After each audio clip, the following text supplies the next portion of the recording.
Bonsoir à tous les amis, bienvenue dans En route pour Japan Expo, votre émission qui parle des salons Japan Expo. J'espère que vous allez toutes et tous très bien, que vous passez un bon début de semaine, un bon petit lundi férié aujourd'hui. Donc peut-être que certains n'ont pas travaillé et se sont reposés, d'autres ont peut-être travaillé et on vous souhaite également un très bon repos ce soir avec nous, devant votre télé, devant votre écran. Dites-nous déjà, où est-ce que vous nous regardez généralement, sur votre téléphone peut-être? C'est intéressant de voir un petit peu comment vous consommez un petit peu l'émission. J'espère que vous allez toutes et tous très bien. On vous rappelle avant de commencer l'émission, on a une émission très chargée ce soir, que déjà il est important de s'abonner à la chaîne pour ne louper aucune des émissions à venir, que celle-ci a lieu 2 fois par mois, les lundis à 20h, et qui est important encore une fois de vous abonner, de follow la chaîne pour vraiment ne rien louper de tout ça. On vous fera gagner des cadeaux comme d'habitude dans l'émission, et c'est devant moi là, vous pourrez le voir sur la table d'ici quelques secondes. Et je suis en bonne compagnie ce soir, évidemment. Nous avons Jean-François et Thomas. Bonsoir. Hello. Comment allez-vous? Bonsoir tout le monde. Comment allez-vous, messieurs là? Ça va. On nous regarde sur Switch OLED. C'est juste fou ça. Il y en a un qui nous regarde sur son frigo, mais je pense que voilà. Ce n'est pas un faux direct, c'est un vrai direct. Un vrai direct. On réagit à vos bêtises. Et à ma gauche, nous avons le plaisir de recevoir Nicolas Galliano, fondateur et directeur éditorial des éditions Chatto Chatto. Bonjour. Bonsoir Nicolas. Merci de me recevoir, c'est un plaisir. Ça fait très bizarre. Je regarde l'émission en tant que spectateur, je vois tout le décor et tout ça, et donc voir ce que les gens ne voient pas à l'arrière, ça me perturbe un petit peu. Je vais être un peu timide ce soir. Il y a beaucoup de lumière. C'est incroyable, hein. Et les gens sont plus imposants, plus impressionnants, plus beaux en vrai que derrière un écran. Donc voilà. Quel succès il y a ce sketch. Décidément, ce soir. Ça m'intimide un petit peu tous les gens qui y a ici. Ah mais je parlais de vous également. Hein. Voilà. Donc, voilà. Oui. Mais non, du coup, ça fait extrêmement plaisir d'être là ce soir. Merci. Merci d'être venu en tout cas. Il n'y a pas de stress à avoir, tout va très très bien se passer, j'en suis sûr, parce que tu es là pour nous parler notamment de toi, de ton métier, des éditions de Chatto, et de ce qui se trame un petit peu pour Japan Expo cette année, parce que je crois comprendre qu'il y a de belles choses à venir de ton côté. On l'espère. Japan Expo. Et on va en parler tout au long de... On l'a invité parce que... Bah oui, vous êtes tout pourri, alors on va venir comme ça. Merci, au revoir. Voilà. Pour commencer, mon cher Nicolas, est-ce que tu peux peut-être te présenter pour ceux qui ne te connaîtraient pas?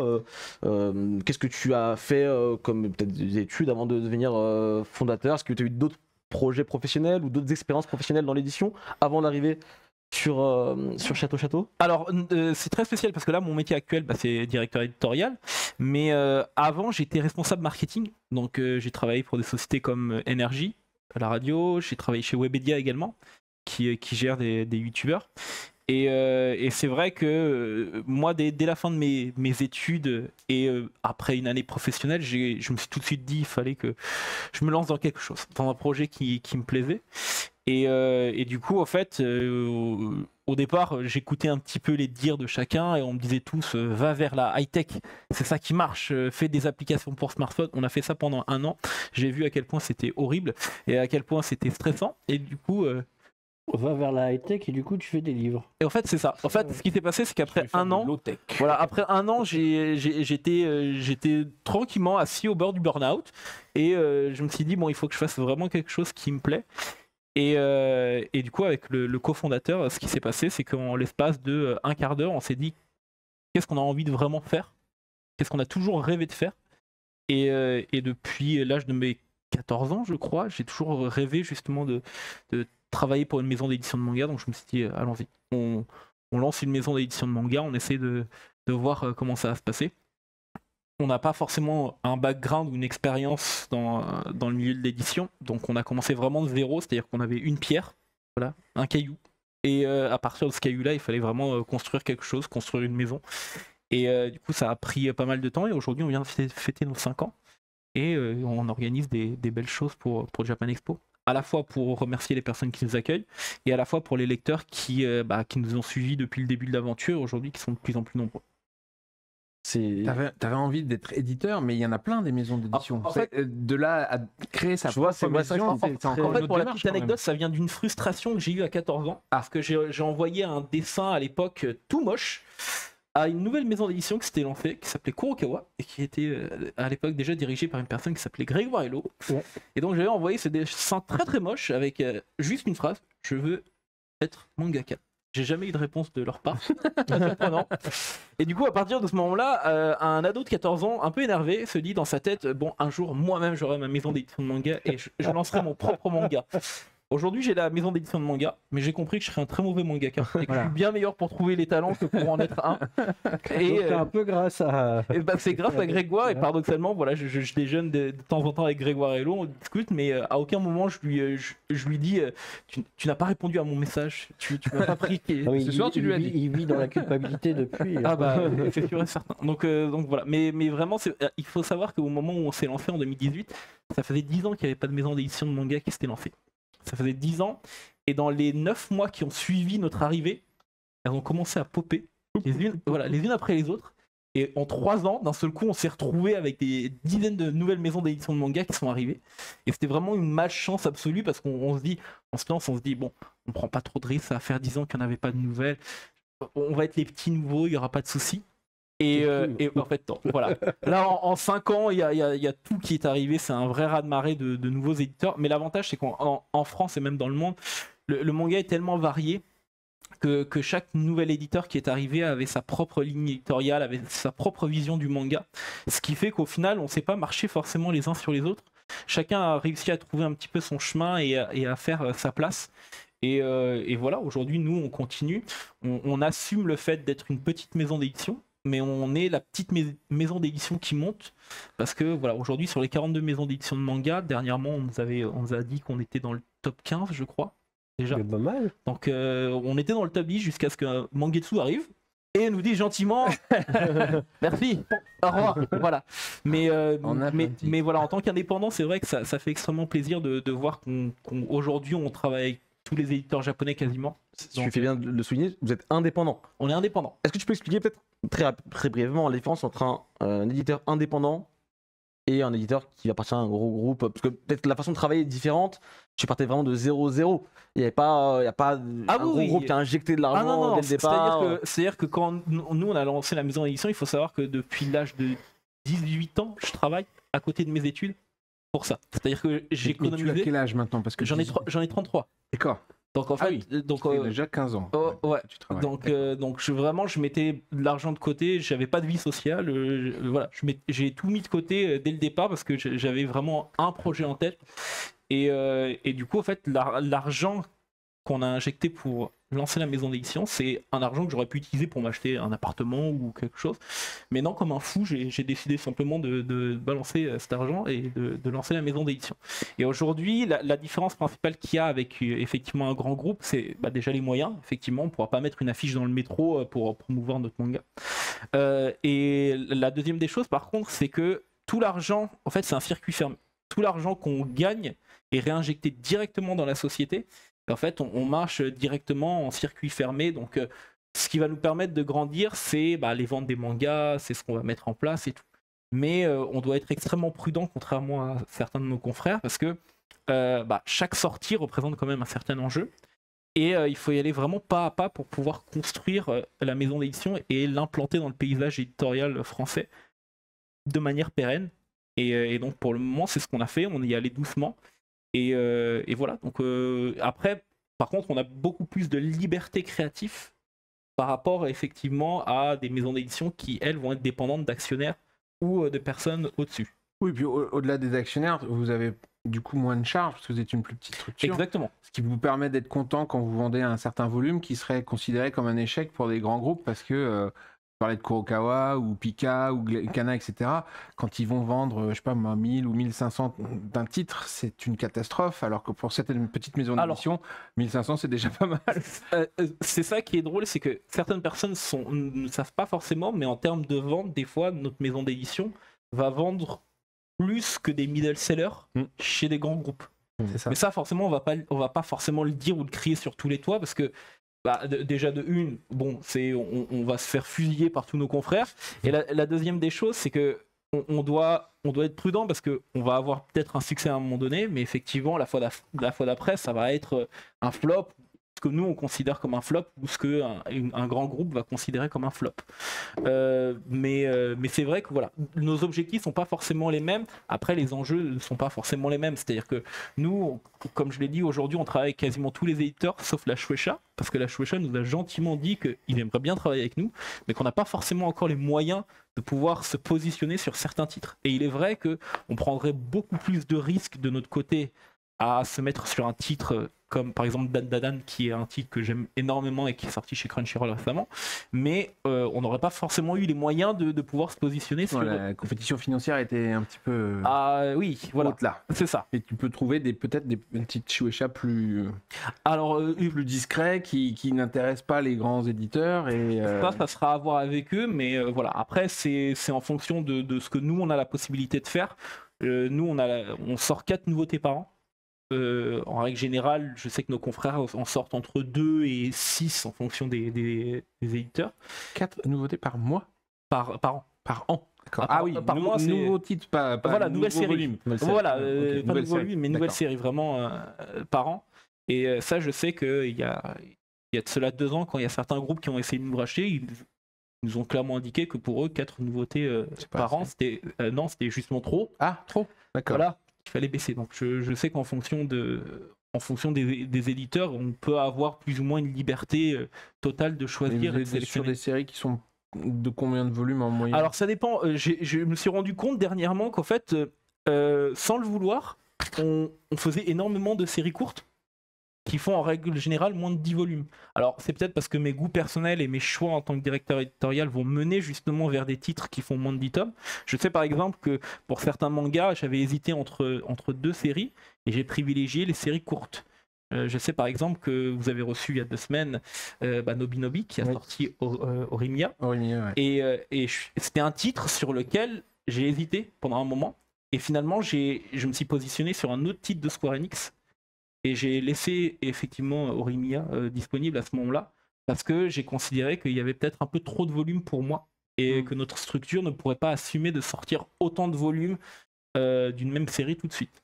Tu vois, à contrario, effectivement, il disait que c'était bien d'avoir des séries un peu longues, parce que quand c'est un succès, ça t'assure. Voilà. Et l'inquiétude, c'est que si ça marche pas, par contre, tu t'es engagé dans un piège. Mais quand ça marche, ça fait une machine. Et l'inquiétude qu'ils avaient, c'était plutôt de savoir, ok, quand ça c'est fini, qu'est-ce qu'il y a derrière? Quel va être notre prochain titre? Voilà. C'est ça. Après, et là, en faisant des séries plus courtes, tu es obligé tout le temps, toi, de se poser ce genre de questions. C'est vrai. Après malheureusement, je suis pas aussi, on va dire, futé que la plupart de mes confrères. Et je réfléchis pas de cette manière-là. C'est-à-dire que je réfléchis pas de manière financière. Donc c'est très problématique des fois. Parce que pour faire grandir une maison d'édition, des fois, il faut être un peu pragmatique. Je sais l'être dans les moments importants. Mais c'est vrai que j'ai toujours eu plus ma perception on va dire, de créatif et d'amateur de manga. Et du coup, ça fait que des fois, je vais faire des choix totalement illogiques, d'un point de vue peut-être financier, mais qui, au final, vont s'avérer payants. Donc nous, voilà, quand les gens nous posent la question de est-ce qu'on a une ligne éditoriale, moi, je leur réponds, en réalité, non, pas forcément, on marche au coup de cœur.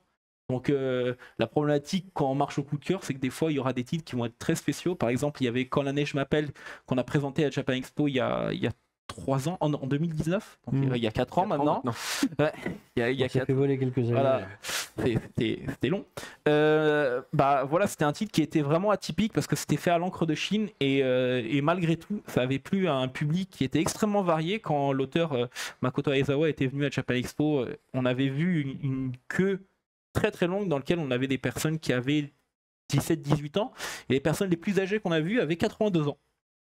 Et donc voilà, et ça c'est un risque que moi j'ai pris personnellement parce que j'ai eu un coup de cœur pour la série, mais à aucun moment j'ai réfléchi en termes économiques en me disant est-ce que ça va marcher, est-ce que ça va pas marcher, est-ce qu'on prend pas un risque. Je me suis juste dit on essaye, on lance et en fait on adapte le marketing autour de la série et non le contraire. C'est-à-dire qu'on va pas choisir une série par rapport à ce que ça pourrait nous rapporter, mais on va créer un marketing autour pour faire en sorte que les gens s'intéressent à cette série et aillent la découvrir, même si à la base ils n'aiment pas forcément ce genre de titre. Et donc ça a plutôt bien fonctionné effectivement, et ça a permis même à des personnes qui n'étaient pas forcément dans le manga de découvrir ces médiums et aujourd'hui s'y intéresser. Donc voilà. Et dans tous tes choix, a priori tu en as fait un certain nombre depuis 2018, C'est quoi ce qui a le plus trouvé son public? Alors il y a plusieurs séries qui ont trouvé leur public. Il y a Frankenstein Family qu'on va en parler un petit peu tout à l'heure, effectivement. Là où je parlais qu'effectivement on est à 3e réimpression. Dernièrement, on a eu 2 séries qui ont été en rupture de stock au niveau national, en une semaine et l'autre en 72 heures. Voilà, donc c'est pour dire. Et c'est pas des petits tirages, c'était des tirages de middle seller. Donc voilà, c'est vraiment que le public a questionné. Donc les 2 séries en question, l'une s'appelle Rollback, elle est sortie chez Square Enix, c'était un thriller en 3 tomes qui a très très bien fonctionné, notamment sur des réseaux sociaux et grâce à la communauté, majoritairement sur TikTok. J'ai découvert vraiment TikTok, même si on est présent depuis maintenant quelques années, mais j'ai découvert vraiment que voilà, les gens en parlaient énormément sur TikTok. Et le deuxième était un titre court encore, une comédie en 2 tomes terminés qui s'appelait Zombie from Now On, et qui était de l'humour typiquement japonais vraiment, avec une mannequin ratée qui est devenue un zombie et qui va aller habiter dans une ville de zombies et essayer de vivre la vie la plus normale possible. Donc voilà, c'est un humour qui était très spécial et je pensais pas qu'il y aurait autant de personnes qui apprécieraient ce genre d'humour typiquement japonais. Voilà, moi.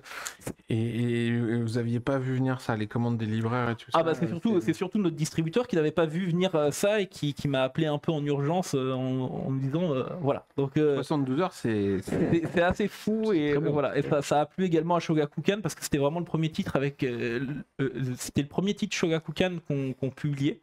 Et donc c'était un moyen vraiment pour nous de leur montrer effectivement le travail qu'on faisait et tout en amont. Donc effectivement ils ont été relativement satisfaits du résultat. Et donc ça a permis petit à petit effectivement à la maison d'édition d'avoir la confiance des différents éditeurs japonais.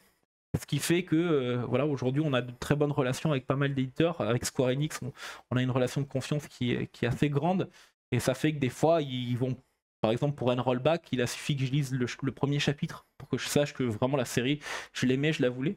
Et tout de suite ils ont réussi à me la booker parce qu'effectivement ils avaient déjà confiance en nous et ils avaient travaillé avec. Ça c'est un travail qui a demandé pas mal de temps. Et du coup tu as rêvé d'être éditeur, maintenant tu l'es. Est-ce que parmi toutes les choses que tu imaginais, il y a des trucs qui sont moins cool que ce que tu pensais?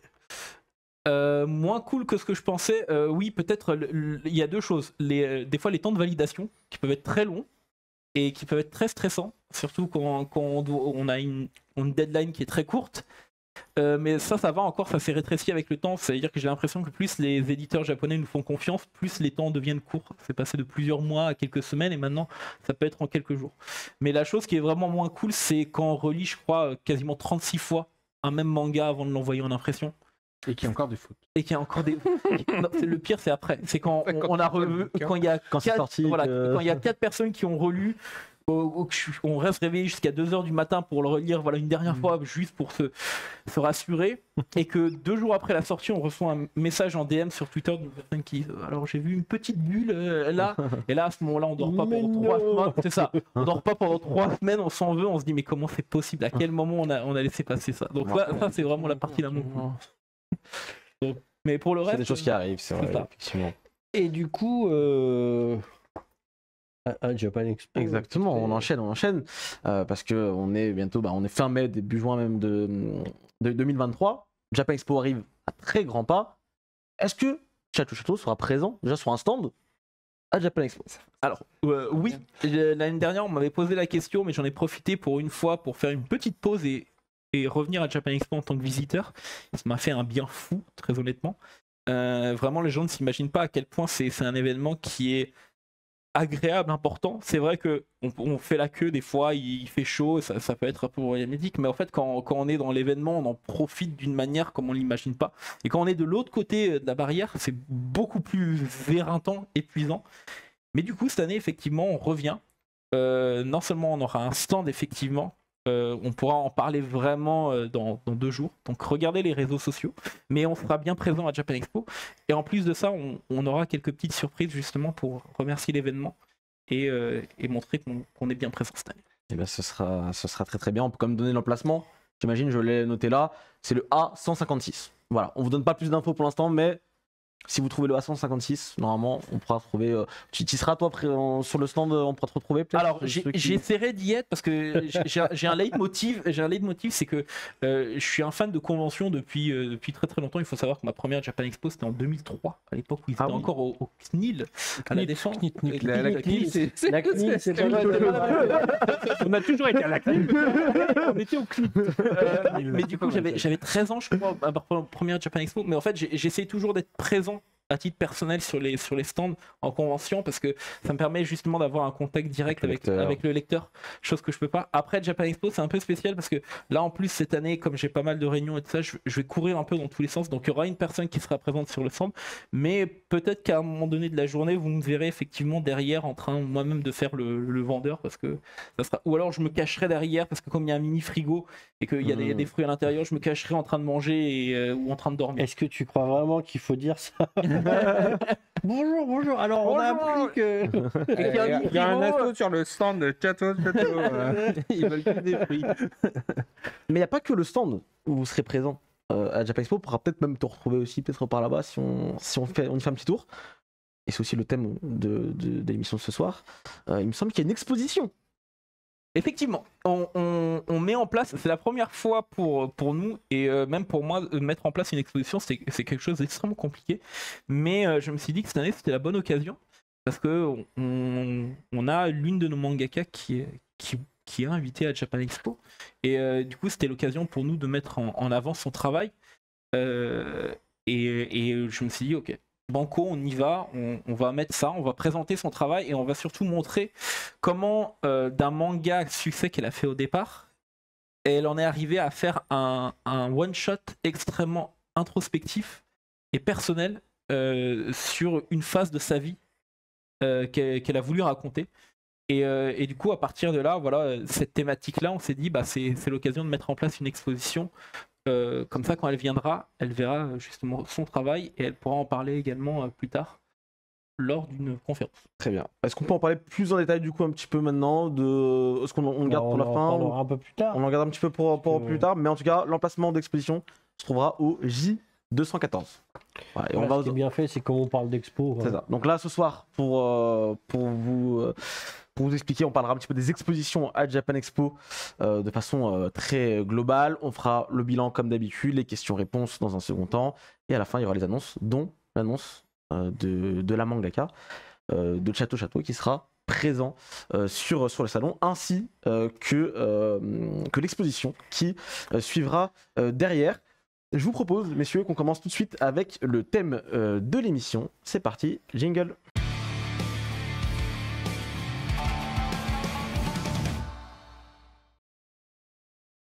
C'est bon? Son? Excusez-moi. Oui, je disais, excusez-moi, du coup, que le thème de l'émission de ce soir sera du coup les expositions à Japan Expo et nous parlerons de ce sujet du mieux qu'on peut ce soir parce qu'il y a beaucoup de choses à dire. Tout d'abord, messieurs, une question un petit peu bête et simple, mais Japan Expo, c'est déjà un salon, c'est déjà une grande expo. Japan Expo, où on trouve évidemment du merch sur les différents stands. On a des invités divers et variés, des conférences, des spectacles, des concerts. Et on en a parlé tout au long des précédentes émissions. Mais on peut y trouver également des expositions. Déjà, pourquoi cette volonté de faire des expositions, d'où vient-elle? Et est-ce que vous pouvez nous expliquer un petit peu le déroulement, le cheminement de pensée? Alors, dans les premières expos qu'on a fait, c'était souvent en collaboration avec d'autres. Yeah. Et c'était pour fêter des anniversaires. Donc, on a eu genre les 25 ans des Cités d'Or, on a eu les 40 ans de Shonen Jump, et on a fait les 10 ans de Japan Expo. Et on s'est rendu compte d'un truc intéressant sur l'expo, c'est que faire venir un auteur... n'importe quel auteur, c'est toujours beaucoup de travail. Et souvent, après, on a un problème de présence. C'est-à-dire que là, cette année, on va avoir Kasaojo. C'est super, mais c'est vrai qu'en temps d'apparition publique, ces gens-là sont pas disponibles pour être en public de 9h à 18h, évidemment. On essaye, on demande, on ne veut pas. Ils ont besoin de se reposer, ils font aussi parfois des séances médias, des choses comme ça, et les journées sont assez fatigantes, donc on ne peut pas leur demander d'intervenir tout le temps. Donc une des premières raisons, c'était justement de se dire, si on fait venir un mangaka, on va faire une exposition un mangaka, un animateur, n'importe quoi, un invité, on va faire une exposition pour retracer son œuvre, comme ça, quel que soit le moment de la journée, si on est venu pour voir Hojo, bon, on pourra peut-être pas voir la personne, mais on pourra quand même voir un endroit où on retrace sa carrière, son œuvre, on propose des jolies illustrations, etc. Et on passe un moment dans l'univers de l'invité. À n'importe quel moment, parce que l'exposition elle est ouverte tout le temps. C'est l'avantage. Alors qu'effectivement, si on prend Monsieur Hojo, il va faire 2 conférences de 45 minutes, 1 heure, grosso modo, sur la durée des 4 jours. Donc si on veut le rencontrer, ça fait pas beaucoup au final de temps pour pouvoir vraiment le voir.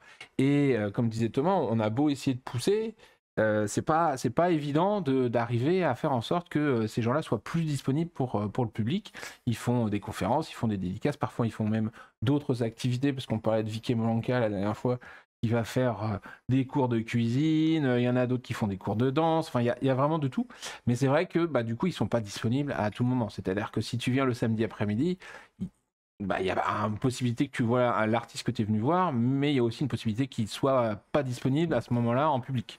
Donc l'exposition, c'était justement l'occasion de mettre en avant leur travail sur la durée intégrale du festival. Et ça permet aussi à des gens qui ne connaissent pas, on leur fait un point de focus en disant il y a quelque chose d'intéressant là, il y a une expo. Si nous on a choisi de faire une expo, nous ou un partenaire, c'est parce qu'il y a quelque chose d'intéressant à découvrir. Donc ça peut permettre d'aller vers des choses vers lesquelles on ne serait pas allé naturellement. Ça peut être la découverte d'un mangaka, ça peut être la découverte touristique, parce qu'on fait des expos qui parlent de beaucoup de choses. Et ça permet de leur donner un point de focal en disant s'il y a une expo, c'est qu'il y a des choses à découvrir, donc allez-y, découvrez. Et ça marche pour des très grands auteurs, puis ça marche aussi pour des gens qui sont moins connus, pour des choses qui sont moins connues, où d'un coup vous allez pouvoir y être exposé complètement et du coup découvrir fondamentalement ce que c'est, découvrir l'œuvre d'un auteur, entre regarder un manga, ce qui est très important, et voir une expo, c'est une opportunité supplémentaire d'expérimenter la relation avec cet auteur de manière différente. Très bien, donc en fait c'est vraiment un bout de l'histoire, d'une histoire, d'un auteur, d'une œuvre, parce qu'on a parlé d'auteurs, mais c'est vrai que des fois c'est sur des œuvres en particulier. Ça peut être aussi sur des thématiques. Cette année, on a Enquête et Mystère. On avait l'exposition Animé 100. Des grandes célébrations comme ça. Ça a permis de découvrir l'animation, mine de rien, de 1917 à 2017. On avait l'exposition sur les châteaux japonais. On a retracé la carrière de Ishinomori. En 2011, après le tsunami à Fukushima, on avait fait effectivement une exposition pour soutenir le Japon. Il y a énormément de thématiques différentes possibles autour de l'exposition. Et c'est, par contre, c'est beaucoup de travail. Ça, on va revenir dessus. Mais c'est une autre manière de présenter un artiste, une œuvre. Et pour des auteurs qui ont prouvé beaucoup de choses, ça peut aussi être un moyen pour nous de leur dire vous venez parce qu'on va vous célébrer. Il y a une grande expo dans le festival et vous allez être célébré pendant 4 jours. Et c'est un moyen de reconnaître leur place en tant que créateur. Effectivement. Est-ce qu'on peut déjà un petit peu parler des premières expositions qu'on a pu retrouver à Japan Expo, notamment en 2007? Ouais, pour la première. Les 25 ans des Mystérieux Cités d'Or. Voilà. C'était il y a tellement longtemps qu'on a même plein de photos. Ouais, on n'a pas, à l'époque, on n'avait pas tout à fait autant de photographes qui couvraient. Et on a cherché, on n'a pas retrouvé.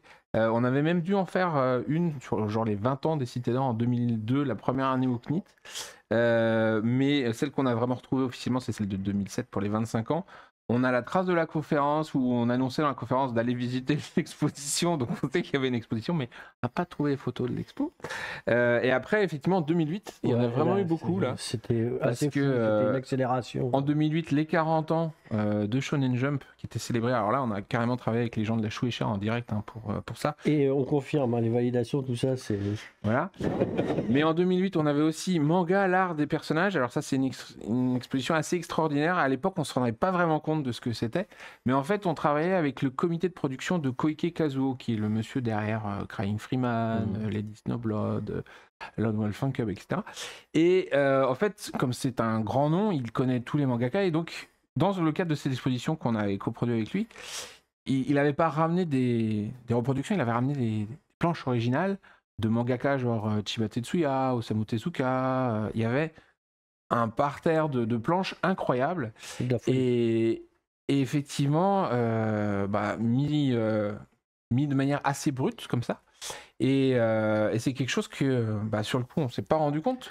Et quand on a voulu refaire ça, là on en reparlera certainement, mais les planches originales c'est extrêmement difficile à faire venir du Japon, à assurer, enfin voilà. Et donc c'est vrai qu'on s'est pas forcément rendu compte de notre chance à l'époque sur cette expo. Mais là au moins on a une photo. Ouais. Et puis après, l'année d'après, on a fêté nos 10 ans. Et c'est là où on s'est aperçu qu'effectivement, des belles célébrations comme ça, une expo, ça permet de marquer le truc bien. Et effectivement, si on parle d'expo, on en a fait beaucoup sur Japan Expo, on en a fait aussi sur Comic Con. Cette année, on aura même une partie Amazing avec une expo sur les dramas coréens.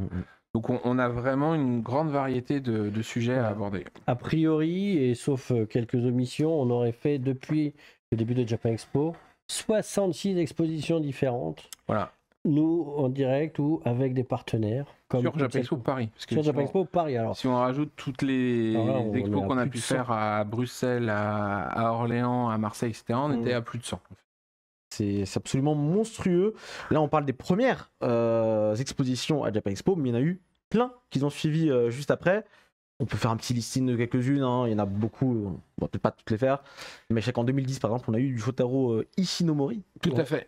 Et là, c'était formidable parce que Shotaro Ishinomori, c'est vraiment un auteur cultissime du manga qui est ultra connu au Japon, qui est moins reconnu en France, et ça a permis de l'exposer littéralement aux fans de manga, et ça a bien marché à l'époque.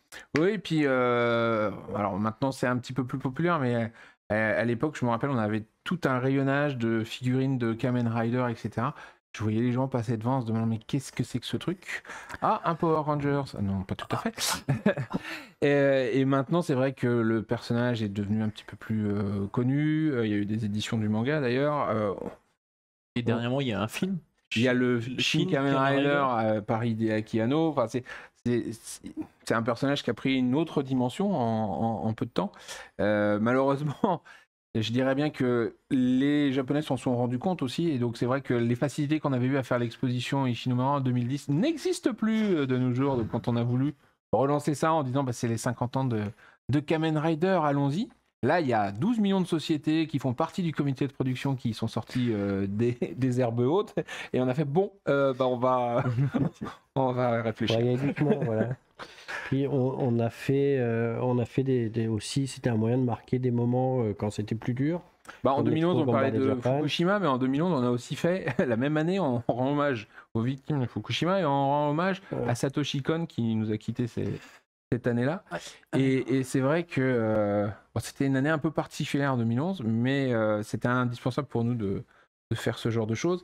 Là, sur Satoshi Kon, on s'était associé avec Katsuka, dans mes souvenirs, pour présenter son œuvre. On avait aussi quelques dessins en hommage au réalisateur qui avait été réalisé par des artistes français et japonais. Donc c'était vraiment une expo très sympa. 2012, une de mes expos préférées, même si je crois que la préférée, ce sera Animation parce qu'elle a toute une histoire. Mais en 2012, on en a fait une sur Naoki Urasawa. Et celle de Urasawa, ça a été un vrai plaisir parce que il y a un truc qui est extraordinaire. Je sais pas si tu as eu ce plaisir-là, Nicolas, mais quand tu reçois tout le matériel des Japonais en disant vous voulez faire une exposition, voilà ce qu'on peut vous proposer. Et là, tout d'un coup, tu as des vignettes, hein, mais tu fais oh, c'est beau toutes ces images. Dites-moi, je peux avoir de la haute résolution. Celle-là. Voilà. Et c'était un peu le problème aussi cette année sur Ojo où tu reçois, je pense qu'il y a 1 millier d'images et tu fais bon. Vous devez en choisir 60. Ça fait pas beaucoup. Ça permet aussi d'établir une relation particulière avec l'auteur, parce que au-delà de lui dire viens, fais des dédicaces à ta conférence, là on est obligé d'échanger beaucoup plus avec eux pour construire une expo, et ça nous a permis d'avoir des souvenirs mémorables avec Monsieur Urasawa. Urasawa, c'était intéressant parce que on parle d'exigences des Japonais, etc. On était super fiers de notre expo. On avait même un mannequin de Ami à l'intérieur, etc. Donc on avait fait beaucoup d'efforts, etc. Et Monsieur Urasawa, qui était content de sa venue, etc., a par contre été très The Net, dans son débriefing, il nous fait alors l'expo c'était bien, mais ce panneau-là, la colorimétrie, c'était pas tout à fait au niveau. Puis là, vous avez mis mon CD et vous n'avez pas pensé à indiquer que le CD était disponible en vente sur tel stand. Et tous les trucs étaient, ça faisait un peu mal au cœur, mais ils étaient extrêmement justes en fait. Et tu te dis, ok, on peut être encore plus perfectionniste que ça, il faut aller plus loin, etc. Et on voit en travaillant avec des grands auteurs comme Ojo, comme Hara, comme Urasawa, qu'effectivement ces gens-là, c'est aussi leur perfectionnisme et leur sens du détail qui a fait leur succès quoi. Parce que typiquement Monsieur Ojo vient en 2010, on fait une exposition autour de son travail. Les gens de Coamix qui gèrent aussi Monsieur Hara, quand on propose de faire une exposition Hara en 2013 de mémoire, 2013, ils nous disent l'expo Ojo c'était bien, mais il manquait un truc pour donner une dimension autre. Là, on l'a rendu épique. Et donc, du coup, il faudrait que vous ayez, je sais pas moi, par exemple, vous pourriez imaginer d'avoir Rao sur son cheval en statue. Je me rappelle. Et on s'est dit, Rao sur son cheval. C'est la taille réelle. Taille réelle. Ouais. D'accord. Mais ok, on va voir si on peut fabriquer ça. Non, on en a une, on va vous l'envoyer. Merci. Ça avait l'air de rien comme ça. On va vous l'envoyer. Mais alors, ah là là. Mais logistiquement, en fait, ça a été un de nos challenges les plus importants parce que transporter une statue qui faisait grosso modo 2 mètres par 2 mètres par 2 mètres, voire plus, sans l'abîmer, du Japon et pas à Tokyo en plus, parce que donc voilà, il a fallu qu'on fasse construire une boîte sur mesure, qu'on le fasse transporter en bateau pour pas que ça nous coûte trop cher. Et voilà, et à l'arrivée... C'est en morceaux. C'est ça, en fait. Ils avaient démonté le buste ici pour pouvoir la mettre dans la boîte parce que la tête s'enlevait. C'est une bonne idée, mais ils n'avaient pas mis la notice pour remonter Donc on avait des la boîte. Donc à cette époque-là, on était avec les gens de Coamix, NSP à l'époque, qui étaient là et qui nous disaient oui, il y a une vis dessous, machin truc. Donc on a le responsable expo qui se glisse sous le socle de Rao et on met la tête et... il visse la tête en étant sous une palette, etc.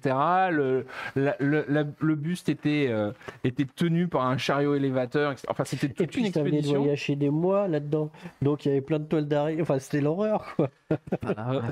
C'était un challenge logistique extrêmement important dont on s'est bien sorti. Voilà, et qui, à la fin, rendait magnifiquement bien parce qu'il y avait... Pour l'avoir vu, en vrai... Son cheval qui trônait au milieu de l'expo, c'était la classe ultime. Et...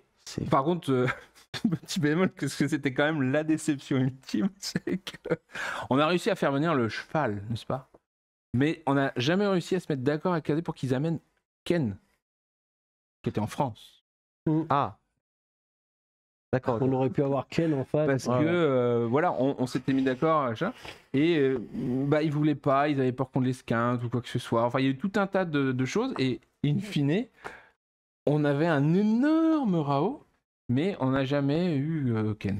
Et il y avait le Ken à la même taille, en plus c'était Ken à la même taille, alors il a fini sur le stand de KD parce que finalement ils ont bien compris qu'il fallait quand même profiter de l'avenue de Hara pour parler de Ken. Mais c'est vrai que c'était un peu dommage, on avait espoir de pouvoir mettre les deux ensemble, etc. Mais voilà, et logistiquement... c'était un challenge. C'était un challenge parce que ça a été 2 mois de préparation pour l'expédition, 2 mois d'expédition et 2 jours de montage un petit peu chaud pour arriver à la mettre en place, quoi. Mais à la fin, effectivement, quand on voit les photos souvenirs, les commentaires de tous les gens qu'il y avait eu à l'époque, etc., c'était 100% de réussite, quoi. Non, c'était une très très belle expo. Ça, c'était en 2013. Donc, ça 2013 et en 2013, on a fait aussi une autre expo qui était assez atypique et sympa et qu'on n'a jamais refait. C'est ça. On a travaillé avec les gens de Young Jump, un rédacteur en chef de Young Jump qui était un grand fan de gravure idol. Alors Young Jump, c'est les magazines pour jeunes adolescents, pas juste pour les ados. Donc qui présentent généralement en couverture une demoiselle en bikini, etc. Ouais, c'est ça les gravures idol. Et les gravures idol, donc c'est ces demoiselles qui font des séances photos un petit peu... Voilà. Si vous avez déjà vu un stand de magazine au Japon, vous voyez exactement de quoi on parle. Donc il y a eu une exposition uniquement pour ça. Voilà, et le rédacteur en chef de Young Jump à l'époque était un grand passionné de ce... On parle des idols souvent dans la musique, mais au Japon, les gravures idols, c'est vraiment pour la photo et tout ça.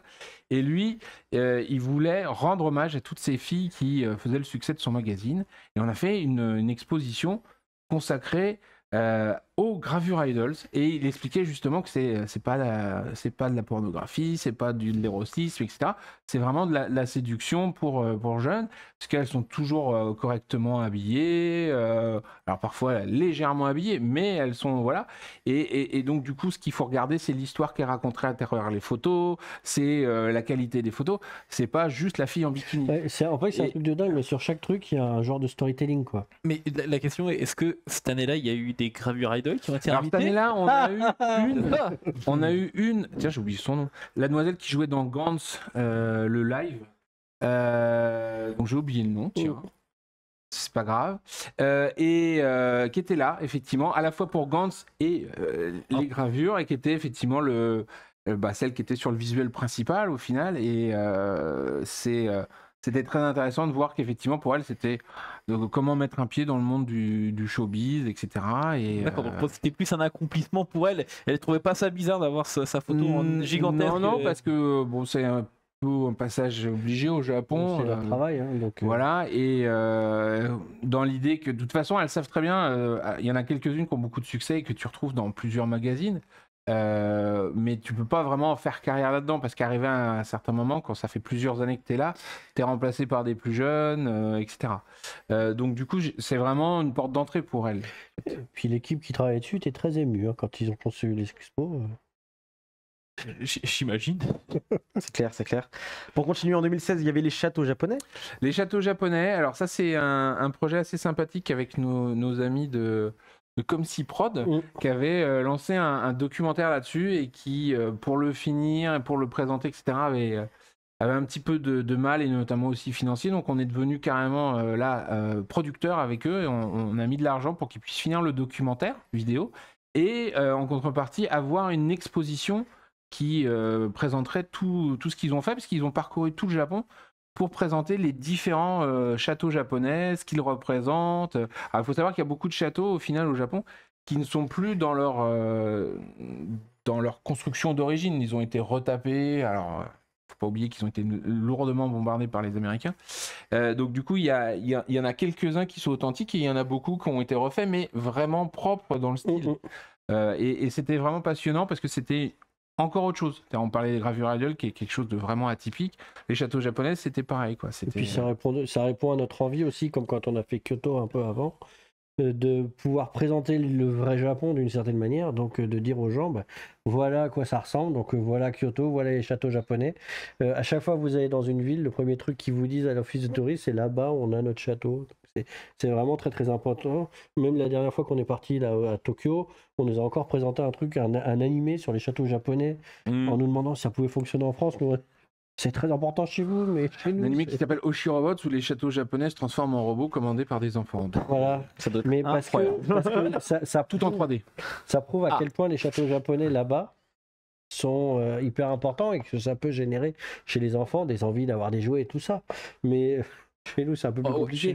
Et d'avoir l'opportunité de faire une expo sur ces châteaux-là, c'est un moyen de se faire un petit voyage au Japon, une petite déambulation, sans forcément traverser tout le pays. Et puis quand on y va, de savoir qu'on veut aller voir tel ou tel château, parce qu'on aura découvert ceux qu'on veut voir, quoi.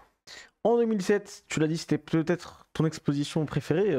Alors, oui, parce qu'Anime 100, donc on fêtait les 100 ans de l'animation japonaise, et c'était un événement important, qui nous semblait important pour nous, mais qui n'était pas prévu vraiment au Japon. Donc quand on a commencé à en parler dans plein de studios, ou même à l'association des producteurs d'animation japonais, on était un peu reçus, genre, un peu tout seul, quoi, animation, mais pourquoi vous voulez fêter ça, etc. On leur expliquait en 1917, première animation, etc. Et voilà, et par contre, ça a permis de rencontrer, dans le cadre de ça, énormément d'artistes, d'animateurs, parce qu'on les a interviewés, parce que voilà. Et du coup, on savait pas trop comment attaquer ça. Au final, on est parti sur l'idée de faire une sélection pour les 100 ans de nos 100 œuvres qui nous paraissaient le plus représentatives. Alors, beaucoup nous ont dit « Ah oui, mais il manquait ça, etc. » Oui, mais là, l'idée, c'est qu'effectivement, il fallait en choisir 100. Donc, c'était une exposition subjective. C'était une exposition selon nos goûts. On prenait en compte des paramètres importants du style le succès au Japon, etc. Même s'il y avait des choses qui ne nous plaisaient pas, si c'était un monument au Japon, on n'allait pas éviter le sujet. mais on a pu parler des 100 œuvres qui ont marqué l'animation japonaise depuis 1917. Et c'était vraiment passionnant à faire les recherches documentaires dessus, tout le travail de recherche de visuels et autres, c'était vraiment extrêmement passionnant. C'était le plus gros projet qu'on ait jamais fait parce qu'elle faisait 450 mètres carrés l'exposition, que en plus de tous ces panneaux explicatifs, on avait réuni des collections de jouets pour mettre dans des vitrines, on avait fait des silhouettes avec certains personnages, on avait Olivier Hatton, Cobra, on avait tout ça, et les gens pouvaient se prendre en photo parce qu'on avait fait plein de photocalls, etc. Et donc c'était vraiment super. On a eu aussi beaucoup d'interactions avec le public, et on avait même, pour cette expo-là, réussi à faire une cérémonie d'ouverture le mercredi soir, et on avait quelques visiteurs qui avaient visité du coup pour la première fois. On avait fait l'inauguration avec nous et on a pu leur expliquer comment on a monté ça, etc. Et on avait eu une vraie interaction avec le public. C'était vraiment super passionnant. Par contre, qu'est-ce qu'on a là et ce qui est étonnant, c'est aussi qu'autant avant, on n'était pas très suivis, autant après, les gens ont fini par reconnaître que ça avait été un pas important en fait. Donc ça a été aussi plaisant. Et toutes les relations qu'on a construites on a découvert l'ancien monde de l'animation en fait. Avec des gens, on s'est aperçu, il y en a certains qui n'avaient jamais été interviewés de leur vie, qui n'avaient jamais été interrogés sur leur travail, alors qu'il y en a qui sont capables de vous dire bah ouais moi j'étais au studio de Tezuka, on dessinait avec lui, il était super chiant le matin, il voulait jamais c'était vraiment, t'avais les dessous de l'histoire de l'animation, mais avec que des noms qui te font délirer quoi. Quand tu aimes bien le dessin animé, tu dis waouh. Et peut-être le regret sur cette expo, c'est que tous ces interviews qu'on a fait, où j'avais espoir pour les mettre dans l'expo et autres, on n'a malheureusement pas pu utiliser ces interviews. Donc moi j'ai eu le plaisir de les faire, de rencontrer les gens. On a des super archives là-dessus. Peut-être qu'on les mettra dans les Japan Expo Memories un jour. Et du coup, on voyait le plaisir, comme dit Thomas, des gens qui avaient jamais été interviewés. Et en fait, là où ça a été très positif pour nous, c'est que ces animateurs qui sont souvent beaucoup plus dans l'ombre que certains mangaka ou autres, étaient vraiment reconnaissants qu'on leur donne la parole, parce qu'on en a fait venir, en plus de l'exposition, il y en avait certains qui sont venus. Ils étaient vraiment reconnaissants qu'on les ait mis dans la lumière, et c'était passionnant. Il y avait même une salle de projection dedans. On avait réussi à faire une salle de projection avec des projections de films qui n'étaient jamais sortis en France, qu'on a sous-titrés par nos propres moyens, et qu'on diffusait dans le cadre de l'exposition exclusivement. Et pour l'instant, il y en a certains qui sont toujours pas sortis, puisqu'on a diffusé des trucs genre premier épisode de Nadesico, et toujours pas sorti en France. Hein. Ouais, et c'était un grand moment, et ça nous a conduit aussi vers d'autres grands moments dans l'animation, puisque après on s'est dit, puisque l'animation ça plaît aux gens, parce qu'en plus ça a cartonné auprès du public, il faut qu'on explique comment on fait un dessin animé. Voilà, parce qu'on avait fait une première exposition How to Make an Anime avec un reportage sur le studio Yondoshi qui travaillait sur un des films de la trilogie de science-fiction. C'est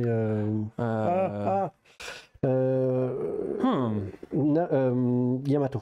Non, pas Yamato. Non, Yamato, c'était Xebec, c'est la deuxième. Et la première année, c'était 3 films un peu spéciaux. Ah oui, bref. Voilà. Vous retrouverez vous pouvez nous le dire dans le chat. On ne s'en souvient pas parce que ça a été très très douloureux, parce qu'en film, le film a été retardé, le studio Yondoshi a eu plein de soucis de production, etc. Et donc l'exposition a été juste un calvaire. Par contre, la deuxième exposition How to Make an Anime suivait la production de Yamato Ni Zero Ni, donc 2202, au studio Xebec. Monsieur Habara, qui était un de nos invités dans Anime 100, nous a ouvert les portes pour qu'on voit vraiment toutes les étapes. On a même été jusqu'au mixage. Alors on n'a pas vu la partie de doublage, parce que les seiyuu au Japon, c'est un autre univers, c'est sacré. Mais on a vraiment vu toutes les étapes de la production. On a rencontré le producteur, le réalisateur, le directeur de l'animation, le mixeur du son. Ils ont vu les réunions préliminaires. Voilà. C'était vraiment du début. On a vraiment pu avoir accès à tout. Et en plus, dans le cadre de l'exposition, on avait reconstruit un petit bureau d'animateurs tel qu'on l'avait vu dans le studio Xebec. Et Monsieur Habara et Monsieur Norita et sa femme sont venus et on fait les séances de dédicaces dans le bureau des animateurs. Donc quand tu gagnais une dédicace cette année-là avec eux, tu avais le droit de venir dans l'exposition. Tu avais Monsieur Habara qui te faisait à son bureau la dédicace. Et donc ça, c'était vraiment un super souvenir aussi. Et on a une des photos les plus drôles de l'histoire du Et festival. on a les photos les plus drôles parce qu'à l'entrée de l'expo Animé 100, on avait mis une silhouette de Monsieur Abarak qui disait bienvenue, et donc il s'est pris en photo avec lui-même. Voilà. Et avant de passer à 2022, parce que je sais que tu vas aller jusqu'en 2022, mais en 2019, on avait quand même une expo sur Go Nagai Animation Chronicle et sur Gundam qu'on a vu dans la petite vidéo d'intro, qui était pour les 40 ans de Gundam, qui était vraiment sublime. Voilà. On l'a pu le voir au tout début, juste avant l'émission. Dans le waiting screen, Yuji Kaida en 2022, il était venu. On a vu aussi des images au début, avec des tableaux absolument sublimes. Il faut accélérer un petit peu parce que là on a encore beaucoup de points à aborder. Vous vous rendez pas compte, il y a tellement de choses à dire. Là c'était l'exposition que vous avez faite en direct, vous, Japan Expo, avec les ayants droit. Mais il y a aussi des expositions faites avec des partenaires, notamment en 2012 avec Game One. Et Kana, on a fait une spéciale Naruto. Voilà, parce que effectivement, alors aujourd'hui Naruto, c'est voilà, mais en 2012 c'était déjà pas mal, mais c'était pas encore aussi important qu'aujourd'hui. Et donc avoir ce bel espace qui a été l'occasion de faire apparaître le Naruto géant qui est devenu iconique. Voilà. C'était un super espace que Kana et Naruto nous ont monté là. C'est toujours un peu bizarre, et là c'est la même chose un peu cette année, c'est que ces expos-là, on les voit, elles sont sur le plan, mais comme on travaille pas vraiment dessus, on a la même sensation que le public, c'est on arrive et on découvre. Oh, y a ça. Voilà. Souvent sur les expos qu'on fait nous, c'est genre ça rend comme ça, c'était mieux dans ma tête, ou alors c'était différent. Il y a toujours un truc quoi. Alors que là, t'arrives et tu t'en prends plein la vue, comme le public, et c'est vraiment sympa du coup parce que ça fait du contenu qu'on peut découvrir vraiment voilà. Et du coup il y en a plein, il y en a un petit peu tous les ans, n'est-ce pas? Moi je regarde et je me rappelle qu'effectivement j'étais allé voir celle de Naruto et celle également c'était sur Full Metal Alchemist, voilà, qui était assez incroyable. Moi qui suis un grand fan de Full Metal, effectivement c'était une occasion assez folle, et c'est vrai qu'on s'en rend pas compte, mais c'est fait des années où la série n'est pas encore aussi culte, et on se dit pas à ce moment-là que dans quelques années refaire une exposition comme ça est quasiment impossible, mais sur le moment on vit quelque chose d'assez incroyable en fait, et on découvre des choses, et après on peut en parler plus tard aux personnes qui arrivent en disant moi j'ai eu la chance cette année-là justement de découvrir c'est pour ça, ne ratez pas les expositions. C'est ça, il faut surtout pas rater ça, parce que une fois, moi j'aurais bien aimé, je pense, voir celle de Full Metal Alchemist ou de Naruto d'ailleurs. La était vraiment sympa. En 2016, on a eu Pika qui a fait Fairy Tail. En 2016, on a aussi Glénat qui a fait Tokyo Ghoul. Voilà. 2016, c'était aussi Kurokawa qui faisait Saint Seiya. Mince. C'est le Lost Canvas. Lost Canvas, voilà.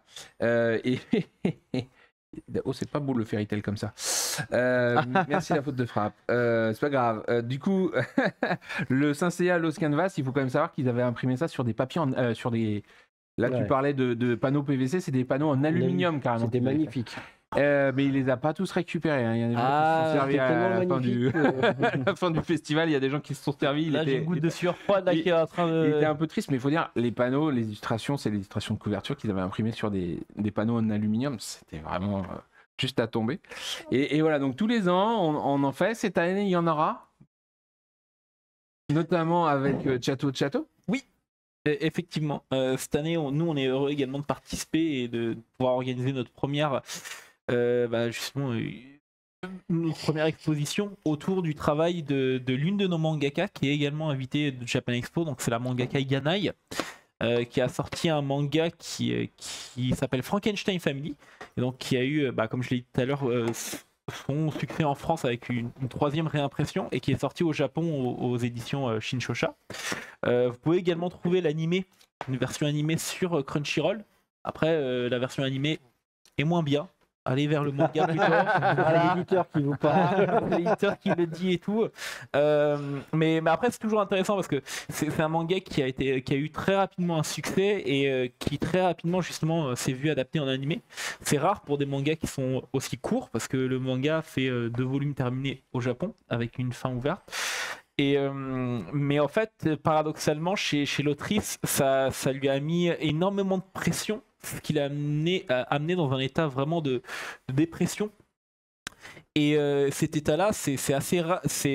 Assez rare, je veux dire. La plupart des mangaka japonais, malheureusement, sont sous pression constamment, donc c'est toujours très difficile. Mais elle a voulu vraiment mettre toutes ses émotions à plat. dans un manga qu'elle a réalisé en moins de 2 semaines et qu'on va sortir justement lors de Japan Expo. Donc ça sera un one shot qui a été réalisé effectivement par la mangaka et qui est très introspectif. Exactement. Donc c'est un one shot de 200 pages en 2 semaines. 100 pages exactement. 100 pages en 2 semaines. Ah oui, c'est déjà pas la même. Voilà. Donc, donné pour quelqu'un qui était sous pression. Vraiment, elle a dû s'exprimer. Donc elle a tout sorti quoi. Elle a tout sorti et c'est très spécial parce qu'en fait, elle a jamais voulu le retravailler. Elle a jamais voulu retravailler les planches parce qu'en règle générale, quand on fait un manga, souvent on va commencer par un storyboard, on va tribouiller les premières pages et ensuite on va les mettre au propre. Là, c'est vraiment, on les verra brutes comme elles ont été faites sur le moment.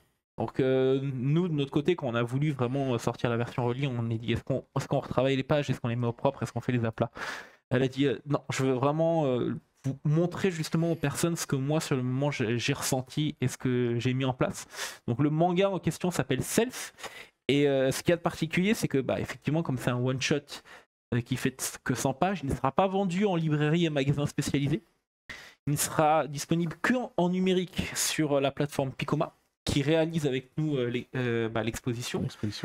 Et il sera également disponible en version physique, en tirage très limité, uniquement à Japan Expo. Donc, en vente le mercredi pour les organisateurs qui n'ont pas le temps de passer devant une ouverture. On va essayer d'en garder quelques-uns. Le problème, c'est jeudi, vendredi, samedi, dimanche. Généralement, je passe, vous avez fermé les stands et je peux rien acheter. Ce qui est assez drôle, c'est qu'on a aussi des demandes de personnes japonaises qui sont avec nous, qui vont pas comprendre le manga, mais effectivement, quand on leur a dit tirage limité, ils ont dit est-ce que vous pouvez nous en garder un éventuellement pour regarder.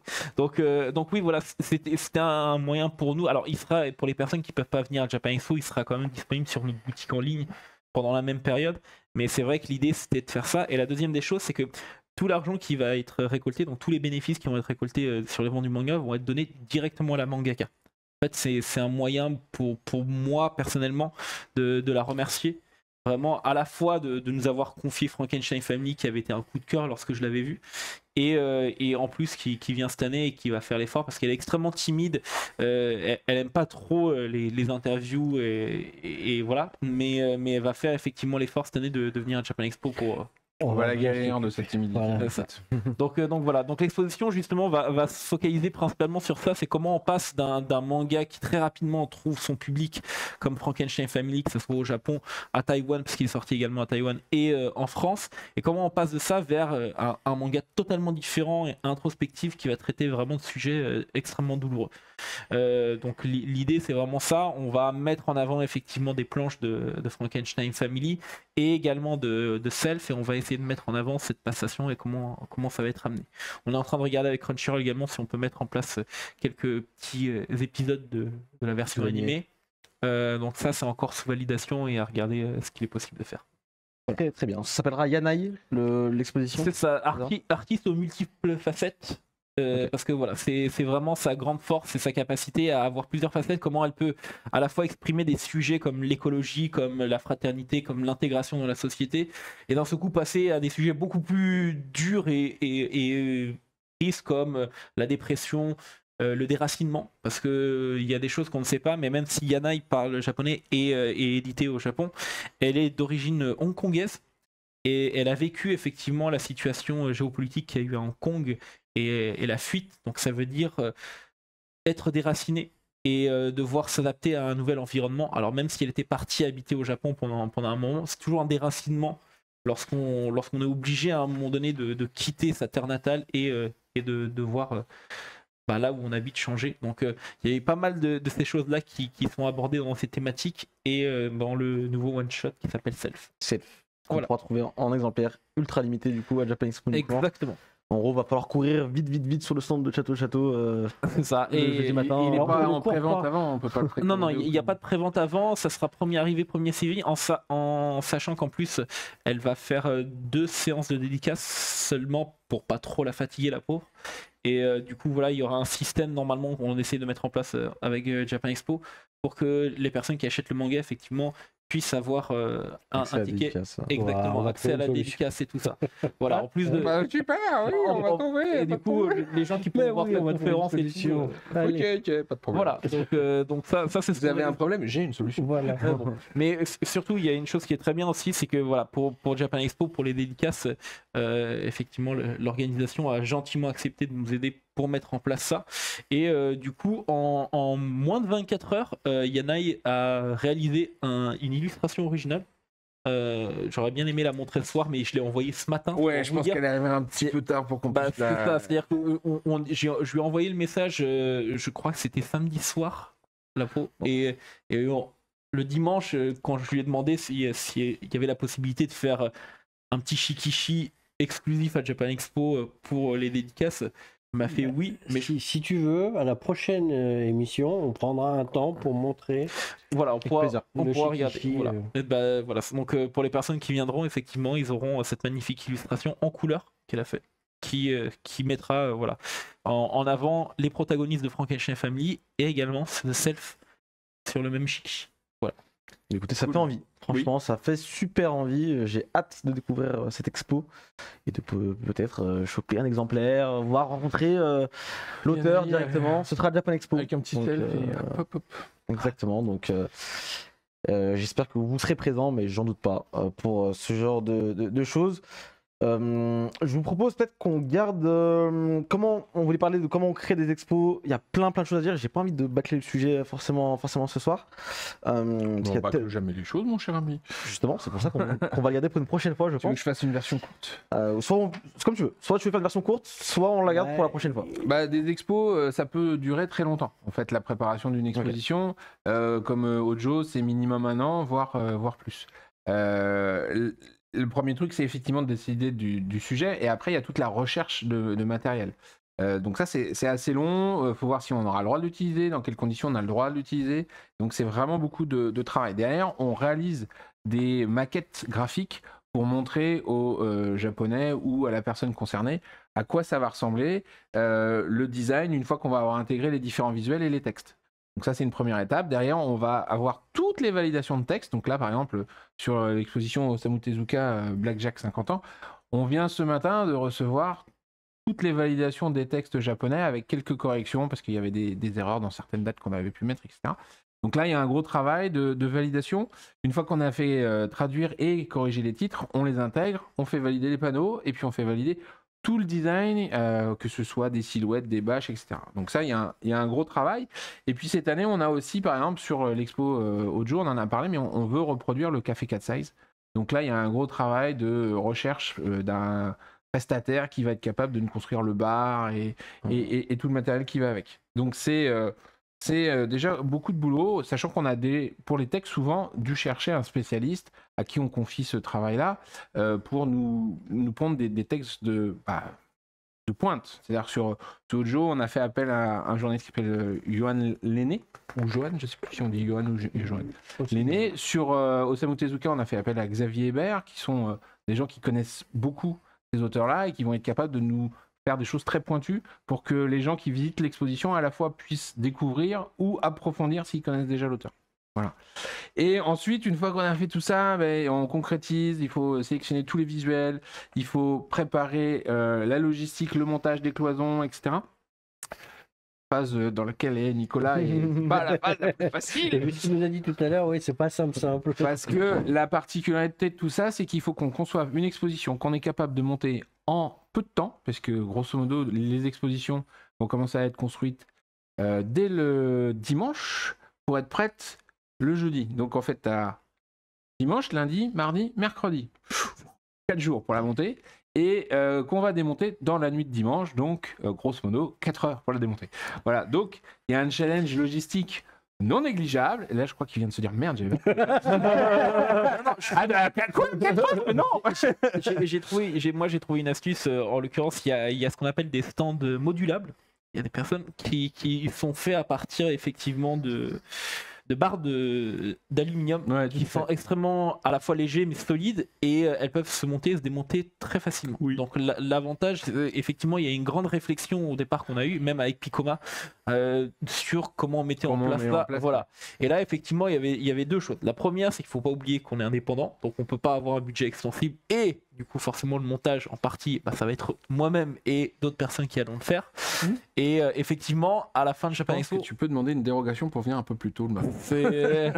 Je crois qu'on va me voir évanoui avant même que la convention commence, mais c'est surtout effectivement des montages que ça doit être le plus rapide possible parce que tout va très vite, les gens ne le voient pas lorsque l'exposition se termine, mais c'est vraiment une course, ça court dans tous les sens et l'objectif c'est à la fois de ne rien perdre et de pouvoir tout démonter très rapidement avant que tout ferme. Alors nous on met des vigiles sur les expos pour s'assurer que les panneaux ne disparaissent pas comme les panneaux dont je parlais Saint-Célia, voilà.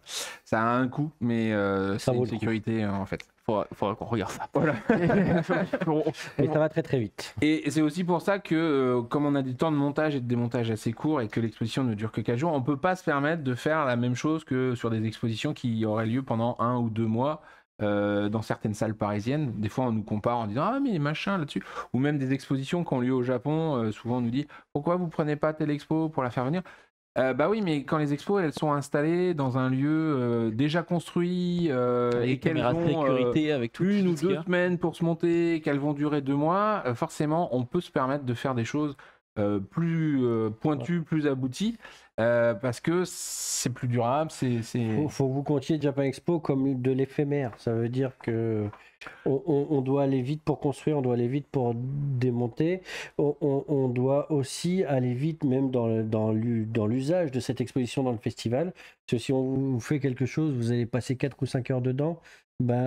Du coup, vous allez nous dire mais pourquoi vous m'avez renfermé là alors qu'il y a tout le reste du festival à voir. Donc c'est l'ensemble de ces choses qui font que on conçoit ces expos-là avec ces paramètres-là. Très bien. Pour continuer. Et puis on est à peu près bon là, parce que bon, on n'a pas parlé, mais tu peux avoir une vitrine dans ton exposition dans laquelle tu vas mettre des objets. Là, sur Ojo, on a pas mal de bouquins, de statuettes, de produits dérivés qui vont être exposés. Il faut le temps de les mettre en place. Ouais. Donc c'est toute une logistique non négligeable. Et quand je disais, on prend plusieurs années parfois à préparer. Là, par exemple, on est en train de travailler sur une exposition pour 2025. Voilà. En petite news, on n'est pas à la période d'annonce, mais voilà. En 2025, en fait, ça sera les 100 ans de Osamu Tezuka. Voilà. Et donc, on est en train de travailler avec Tezuka Productions pour célébrer les 100 ans de Osamu Tezuka à Japan Expo depuis décembre dernier. C'est ça. Voilà, donc depuis décembre 2022 pour l'exposition de 2025. Voilà. Donc là, c'est une belle petite annonce en exclusivité. Pour vous donner une idée de comment ça. On en reparlera. En temps et en heure, effectivement. On aura le temps là, parce que pour l'instant, si vous nous dites ah vous avez des visuels, non, en fait non. Mais au moins pour vous dire que ça peut se conceptualiser, se préparer très longtemps à l'avance. Tout ça pour ce petit moment. Donc après, on cherche des solutions aussi. Puisqu'on essaye de monter des partenariats peut-être avec des musées pour justement avoir une opportunité dans le futur de prolonger, de plus faire une exposition en 4 jours, mais faire 4 jours plus 2 mois, si on prend Oui, parce que souvent on nous dit mais pourquoi il n'y a pas des originaux dedans? Alors faire sortir des originaux du Japon, c'est très compliqué. Uniquement pour quelques jours, comme Japan Expo, c'est encore plus compliqué. Et donc c'est vrai que c'est pour ça, à l'instar d'autres, on essaye de voir comment on pourrait faire venir ces planches, les exposer chez nous, puis après les partager avec d'autres qui prolongeraient le plaisir des visiteurs. Il y en a certains qui en font l'expérience. Alors oui, effectivement, on en font l'expérience. Après tout ce que j'ai entendu, je crois qu'effectivement on va essayer de se mesurer à ce niveau-là et tout ça. Mais il est vrai que voilà, si on a la possibilité de mettre des originaux, on le fera. Je ne peux rien promettre, mais on va faire en sorte au moins que les personnes puissent voir justement à quoi ressemble le travail préparatoire au maximum. Donc. Et du coup en 2023, on retrouvera évidemment quelques expositions dans le salon. Tsukasa Ojo, on en a parlé. Ouais, mais on peut en reparler parce qu'elle va être incroyable cette expo. Il y a un peu les items tels qu'on les a vus dans les vidéos avec des panneaux, des explications, des images rares, des très belles choses. Cette année, on aura pour le coup des reproductions de planches originales du Sensei. Donc on devrait avoir une 40aine de planches réparties sur les différentes séries, même plutôt 50 de planches. Mais en brut. En brut, donc vraiment les planches d'origine avant qu'elles soient retouchées pour être publiées sur toutes les séries du Sensei. Et on avait parlé, là j'ai parlé tout à l'heure du Café Cat Size. On rappelle qu'il y a aussi une partie photocall avec l'Austin Mini de Rio. Et on essaye vraiment d'être dans le côté découverte et on en met plein les yeux. Voilà. Et elle fait quand même plus de 400 mètres carrés, l'expo de Hojo. Donc elle va présenter plus que la dernière fois, puisque l'autre fois on nous a dit il y en avait déjà une en 2010. Oui, effectivement, mais déjà il a produit de nouvelles choses. Et en plus, là, on va nous aller plus loin dans tout ce qu'on propose. Ensuite, on a parlé d'Osamu Tezuka. C'est les 50 ans de Blackjack cette année. En partenariat avec Kisan Manga qui sort le livre à partir du mois de juin. On fait une exposition de plus de 200 mètres carrés qui retrace justement ce qu'est Blackjack dans la vie d'Osamu Tezuka, parce que c'est quand même un personnage qu'il a créé sur la fin, qui 73, n'est-ce pas? Blackjack, du coup, à ce moment-là, on pourrait presque croire que Tezuka avait fini sa carrière. On ne savait pas qu'il en avait encore pour une quinzaine d'années, avant de nous quitter un peu trop rapidement, malheureusement. Mais c'est vrai que Blackjack, c'est un de ses titres les plus longs. C'est la quintessence de tout ce qu'il savait faire, en fait, puisqu'on retrouve vraiment tous les messages qu'il avait toujours voulu faire passer. Sa passion pour la science... tous les messages sur l'écologie, sur l'âme humaine, sur les analyses. Il faut absolument lire les textes de l'expo. C'est un peu long, mais ça vaut le coup. On apprend énormément de choses. Et il y a aussi énormément d'images assez rares à voir. Donc, il faut en profiter. Enquête et mystère, évidemment. Enquête et mystère, donc la thématique de cette année, en partenariat avec plein d'éditeurs pour ceux qui avaient des séries qui correspondent à ça, puisqu'on va avoir aussi bien du TMS, du ADN, du All The Anime, du Kiun Manabooks, Media One, Pika ou encore Vega Dupuis qui participent à l'exposition et qui vont en fait, chaque panneau présente une série qui correspond à ce thème-là, pour justement vous faire découvrir des titres un petit peu atypique. Voilà. Et dans les découvertes, on a aussi la partie Amazing, dont on vous parle régulièrement. Et là, il y a une introduction au drama coréen où on va présenter 10 œuvres pour découvrir la diversité de ce média. Voilà, l'exposition Yanai, on en a déjà pas mal parlé. Par Château de Château. Par Château de Château. Et surtout Nicolas, a priori, parce qu'il va aller... Voilà. Mais je ne ferai pas partie d'exposition. Voilà. On ira mais qu'est-ce que tu fais là? Je me suis cloué la main, je n'arrive pas. Nicolas, taille réelle dans l'exposition. Vous me verrez faire tout, je serai même vigile, moi-même assis. J'ai pas trouvé de vigile, c'est moi qui garde la nuit. D'accord, bon, bah, Nicolas, il n'y a pas de problème. On a une expo introduction à la J-Music avec Pachi Pachi. Voilà. Et une très belle expo en hommage à Leiji Matsumoto, qui nous a quittés en début d'année, hélas. Il était venu en 2019 chez nous, donc on a pas mal d'images et on collabore avec le Webrig Leiji francophone. Oui, tout à fait. Et oui, il y aura du Boys Over Flower dans l'expo drama coréen. Allez, reveal. Voilà. Donc et du coup, on a parlé de l'expo 100 ans de Tezuka en 2025, mais n'hésitez pas dans les commentaires ou autres messages privés à nous donner vos envies d'exposition, parce que nous, on en a plein, mais c'est aussi pour vous qu'on les fait. Donc, si vous avez des choses que vous aimeriez voir, des expositions sur un auteur, sur une œuvre, etc., n'hésitez pas, ça peut nous donner des idées. Très bien, en tout cas, c'est un sujet... Et il y en aura encore d'autres. On ne peut pas forcément les annoncer ce soir, mais il y a encore d'autres expos à voir sur le festival. Ça fait beaucoup, et il y a beaucoup de choses à voir sur Macross. Sur Macross, ouais, effectivement, pourquoi pas. Alors Macross, le problème, c'est les droits à l'international qui sont toujours bloqués avec Harmony Gold. On y a travaillé longuement avec M. Kawamori les 2 fois où il est venu à Japan Expo. Et Macross, c'est un peu la tristesse. Bon, en tout cas, sujet très intéressant sur les expositions cette semaine. Vous l'aurez compris, c'est beaucoup de boulot. Bon courage, Nicolas. Bon, ce qui reste encore à faire. Visiblement, il faut qu'on refasse un live sur les expos dans le futur pour reparler un petit peu plus en profondeur de ce que Jean-François, de manière tout à fait héroïque, vient de nous faire en moins de 10 minutes. C'est ça. Mais à la limite, ce qu'on peut faire, c'est une autre émission en dehors de celle-là, mais juste avec Nicolas. Comme ça, on fait une sorte de réunion diffusée sur Twitch où on lui donne des bons conseils. Ils vont m'apprendre effectivement. T'es la première, donc je sais ce que c'est quand c'est la première. Et quand tu arrives au truc et que tu dis, ah, si seulement quelqu'un m'avait dit, bon, on pourrait peut-être en profiter. C'est comme l'anecdote que quand on a fait notre première Japan Expo en 2019 et qu'on a demandé quelques conseils à nos confrères en disant, alors, combien de livres on doit amener, qu'on doit faire, ils nous ont juste dit, tu vas voir partout. C'est pas sympa. Et du coup, effectivement, on a vu par nous-mêmes et on a compris, des fois dans la douleur, mais on a compris. Mais c'était une excellente expérience en vrai. Donc des fois, c'est le meilleur moyen justement de créer des compétences et de créer de l'expérience. C'est des fois de souffrir un petit peu, mettre en place des choses, voir comment on peut s'améliorer. C'est vrai qu'effectivement, ensuite, on a nos confrères japonais qui viennent nous voir et qui, sans se rendre compte du travail qu'il y a derrière, eux vont juste se focaliser sur les choses à améliorer. Donc sur le moment on va être un peu frustré, mais après on va se dire ok, déjà si au moins on a réussi à mettre ça en place et qu'on a réussi à rendre heureux les personnes qui sont venues, les améliorations à avoir, c'est que du bonus qu'on pourra apprendre par la suite et qu'on pourra améliorer d'année en année.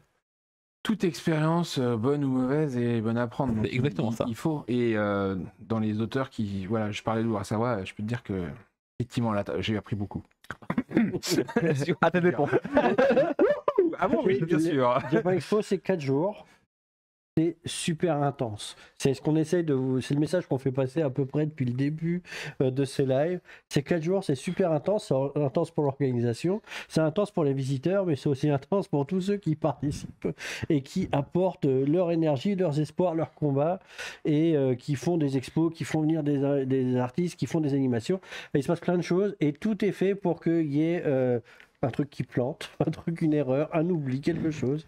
Et il faut tout régler très vite, parce que 4 jours, ça passe ultra vite. Ça passe ultra vite, effectivement. Donc, profitez de ces 4 jours pour voir le plus d'expos possible, parce qu'il y en aura quelques-unes, hein, vous l'aurez compris, pour cette édition de Japan Expo. On continue tout de suite l'émission avec le journal de bord. C'est parti, jingle.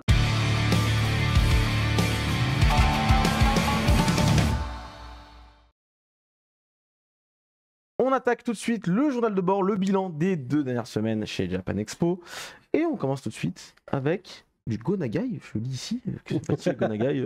Non, mais parce que quand on parlait de faire les choses soi-même, il se trouve que là, on a des belles statues de Go Nagai et on a voulu les protéger. Donc, Jean-François... en fait, on a acheté ces magnifiques statues à l'occasion de l'avenue de Go Nagai en 2019. On les a réexploitées l'année dernière avec Dynamic Heroes. Cette année, on va les prêter à Isan Manga sur son stand d'ailleurs, parce que maintenant qu'on les a, on veut les utiliser. Mais on s'est rendu compte que les boîtes que nous avait fourni le fabricant, elles étaient vraiment toutes pourries. Et la dernière fois qu'on les a amenées à Marseille, elles sont revenues, elles ont fait vraiment comme la voiture de Bourvil dans le Cornio. Et on a dit, bon, voilà. Et donc, voilà. Ça a l'air de rien, mais effectivement, en tant que président, directeur général du festival, il faut tout savoir faire. Donc, je suis aussi menuisier. Et j'ai donc construit avec Céline ces magnifiques boîtes pour protéger nos 3 statues de robots. Il va me rester un Devilman à faire plus tard, mais déjà, c'est pas mal. Alors, voilà, le roi Merlin est devenu mon meilleur ami pendant 4 jours et on a fini ces boîtes-là. C'est pas une mince affaire, mais maintenant on va pouvoir les transporter sereinement et vous les représenter. On fait de tout. Voilà, on fait de tout. C'est ça, mais en tout cas elles sont bien protégées pour cette prochaine édition de Japan Expo. Prenez-en soin aussi, hein. Prenez peut-être des petites photos. Alors, ouais, parce qu'elles sont bien dans leur boîte, mais une fois que vous faites les photos, évitez de vous accrocher dessus ou de les toucher, etc. Sinon elles vont pas durer. Effectivement. On continue avec les nouveaux arrivants au sein de l'équipe. Voilà, on parlait recrutement les dernières fois. Et ben ça se renforce de plus en plus avec l'arrivée d'Idriss qui est graphiste, Nicolas à la logistique, Julie qui est chef de projet éditorial japonais, voilà, et Melinda pour aider sur les expositions. Voilà, on cherche encore des gens, donc n'hésitez pas. Les campagnes de recrutement pour des saisonniers, alors pour les gens qui ont déjà travaillé pour nous, ça s'arrête mercredi, et pour les nouveaux qui voudraient tenter l'aventure pour la première fois, c'est vendredi. Très bien. On continue avec un petit rappel, effectivement. Parce que la dernière fois, beaucoup de gens pensaient effectivement dans le chat que le samedi était à éviter parce qu'il y avait trop de monde. Il faut savoir que l'année dernière, c'était la première fois que le festival était sold out le vendredi. On n'a jamais été sold out un autre jour d'ailleurs, mais là, pour la première fois, vendredi, on avait atteint le quota qui nous semblait raisonnable de visiteurs. Donc on peut voir là, 75 600 personnes le vendredi, et on voit qu'effectivement, c'est quasiment 25% de plus que le samedi et le dimanche. Donc en fait, on voyait des gens là dans le chat tout à l'heure qui disaient ah moi je vais le samedi, c'est trop chargé. Voilà.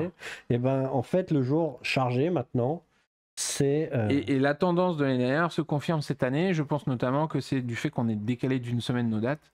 On est vraiment dans les vacances d'été et les gens peuvent venir plus facilement. Surtout que là vendredi on est le 14 juillet, donc il y a plus de facilité pour venir parce que beaucoup de gens sont fériés, ne travaillent pas. C'est pas les gens qui sont fériés, c'est le jour qui est férié. Voilà. Je suis fatigué. Donc voilà, c'était simplement pour vous dire, effectivement, si vous voulez un conseil et que vous voulez pas trop de monde, venez plutôt samedi ou dimanche que vendredi. Souvent le vendredi attire aussi parce que c'est le jour le moins cher, mais actuellement c'est le jour le plus plein. Voilà. D'accord, donc voilà, c'est un petit rappel qui est important de faire pour tout le monde. Et puisqu'on était à la billetterie, j'en profite aussi que on a parlé des zen qui étaient finis. Là, on arrive sur la fin des Star Pass. Donc pour ceux qui veulent un Star Pass ECG, va pas falloir trop traîner parce qu'on est vraiment sur la fin. Très très bien. On continue avec les finalisations pour les négociations. Alors, Orléans et Marseille. On a les contracts. Du coup, c'est là qu'on annonce les dates ou pas? C'est à la fin. Ah bon, d'accord. Bon ok, on a les contrats pour le Japan Expo Centre 2023 à Orléans et Japan Expo Sud 2024 à Marseille. Voilà. Et on est bien content. Et on vous donne les dates dans les annonces du coup. Exactement. Ok, ça marche. On continue avec les réunions SNCF.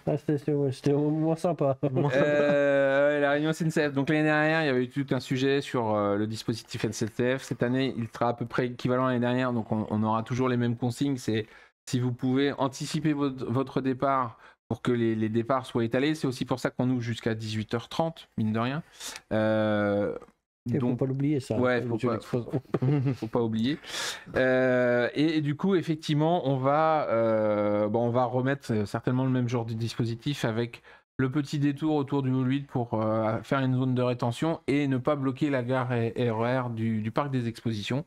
Donc ça, nos discussions avec la SNCF qui gère l'acheminement des voyageurs pour Île-de-France Mobilité et Japan Expo nous a confirmé qu'il fallait pas s'attendre à plus l'année dernière et que de toute façon même s'ils mettaient le maximum il reste que vous êtes extrêmement nombreux et que c'est délicat quoi. Ouais. Surtout en été où il y a quelques travaux. Au moins ils ont bien conscience qu'on est là. Très bien. On enchaîne avec quelqu'un d'autre qui sait bien que vous êtes là, je pense, c'est Villepinte. Et les Jeux Olympiques surtout en fait. Et les Jeux Olympiques. Une réunion, on s'est fait un peu peur parce qu'ils nous ont dit oui, il faut qu'on. Parce qu'il y a quelques temps, ils nous avaient dit les Jeux Olympiques, vous passez entre les gouttes, tout va bien. Puis là, ils nous ont fait oui, il faudrait qu'on refasse une réunion. Les Jeux Olympiques, c'est-à-dire. Oui, c'est vrai que l'année prochaine, effectivement, c'est les Jeux Olympiques qui commencent le 26 juillet. C'est ça. Et nous, on finit le 14 juillet l'année prochaine.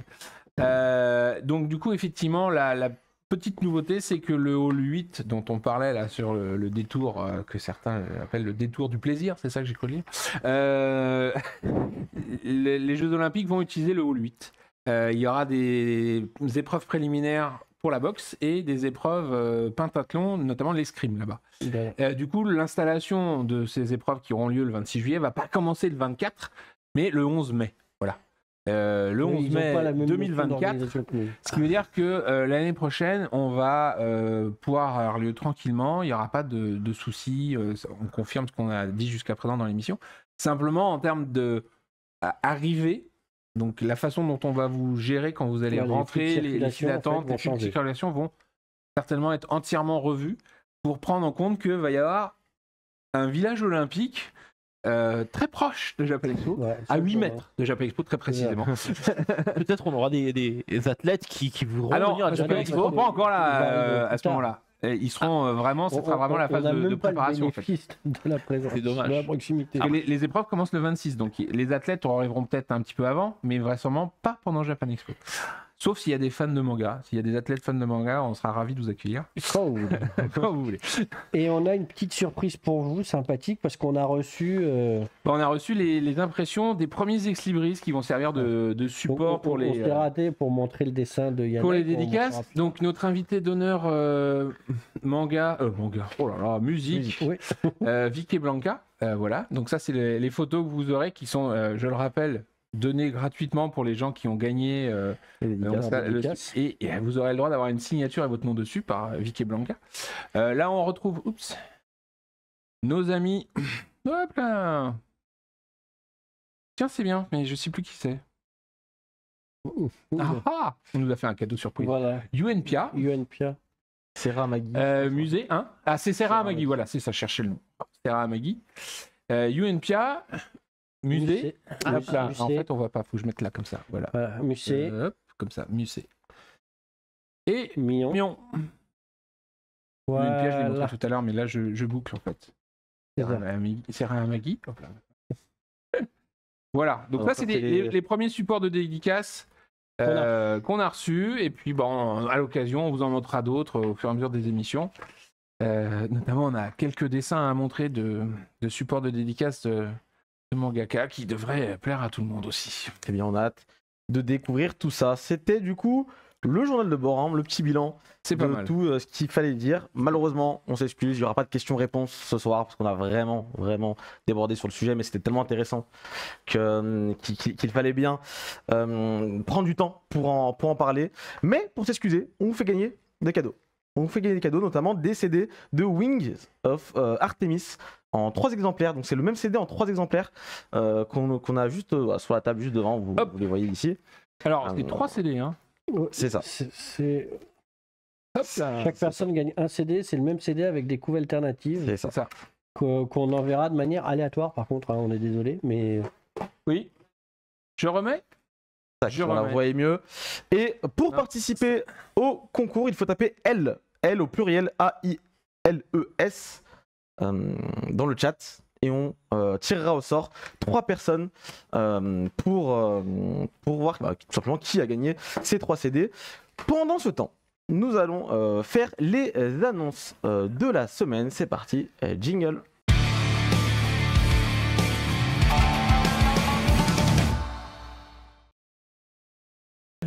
On est parti pour les annonces de la semaine. Et on peut commencer tout de suite. Alors, La première, soirée. on en a parlé déjà longuement dans l'émission, mais tu peux nous en reparler, Yanaï. Effectivement, Yanaï, mangaka de Frankenstein Family, qui est invité effectivement à Japan Expo, à la fois pour une conférence qu'elle va donner, pour parler de son travail, pour l'exposition effectivement qui a été mise en place, et pour 2 séances de dédicaces. Donc il y en aura une le vendredi et une le samedi. Voilà. Donc La conférence, on sait déjà quel jour c'est ? normalement, c'est si je me trompe pas, j'ai eu les informations aujourd'hui. Je crois que c'est le vendredi entre 16h45 et 17h30. Alors, je peux préciser parce que j'ai. Mais on en reparlera. Voilà. De toute façon, on aura toujours envie d'en reparler. C'est ça. Et il y aura les informations qui seront données très prochainement de toute façon Sur les réseaux sociaux de Château et de Exactement. Japan Expo également. Donc, pour ne rien louper, il faut aller suivre tous les comptes sur les réseaux sociaux, évidemment. Et en tout cas, on a hâte de pouvoir la rencontrer, que ce soit en dédicace, que ce soit en conférence, via l'exposition aussi, et évidemment via les mangas, hein, tout simplement, qu'il faudra acheter sur le stand. On continue avec une annonce très très attendue. On la garde pour la fin ou pas Pour la fin Allez. Comme tu veux. Non mais depuis le temps que vous nous en parlez. Hein. Alors, franchement, on les fait pas attendre plus que ça, les pauvres. Donc, ça y est, des VTubers. Voilà, Faut qu'on approche. exactement. Bravo, Yuko Kitsune. Ah, des VTubers.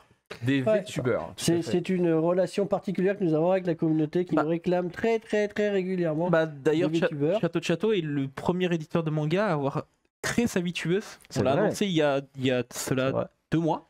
Et ben, ça sera Et juste voilà. Alors, en sachant qu'il y a une seiyuu japonaise et on a la voix française qui va être révélée dans 2 semaines avec Piccoma en partenaire. D'accord. Et donc voilà. Et du coup, c'est une célèbre doubleuse française qui a travaillé dans le jeu vidéo et également dans pas mal d'animés et de films qui va faire sa voix française. Voilà. Donc si on est fan de The Witcher, si on est fan de The Witcher, de Wakfu et de par exemple de Overwatch, on devrait reconnaître la voix française. Voilà. C'est vrai que tu viens de le dire, parce que c'était une très belle initiative. Oui, voilà, effectivement. Et Et donc Chato-chan a été créé par une artiste japonaise qui s'appelle Umino et qui travaille effectivement avec pas mal de sociétés spécialisées dans les VTubers. Donc voilà.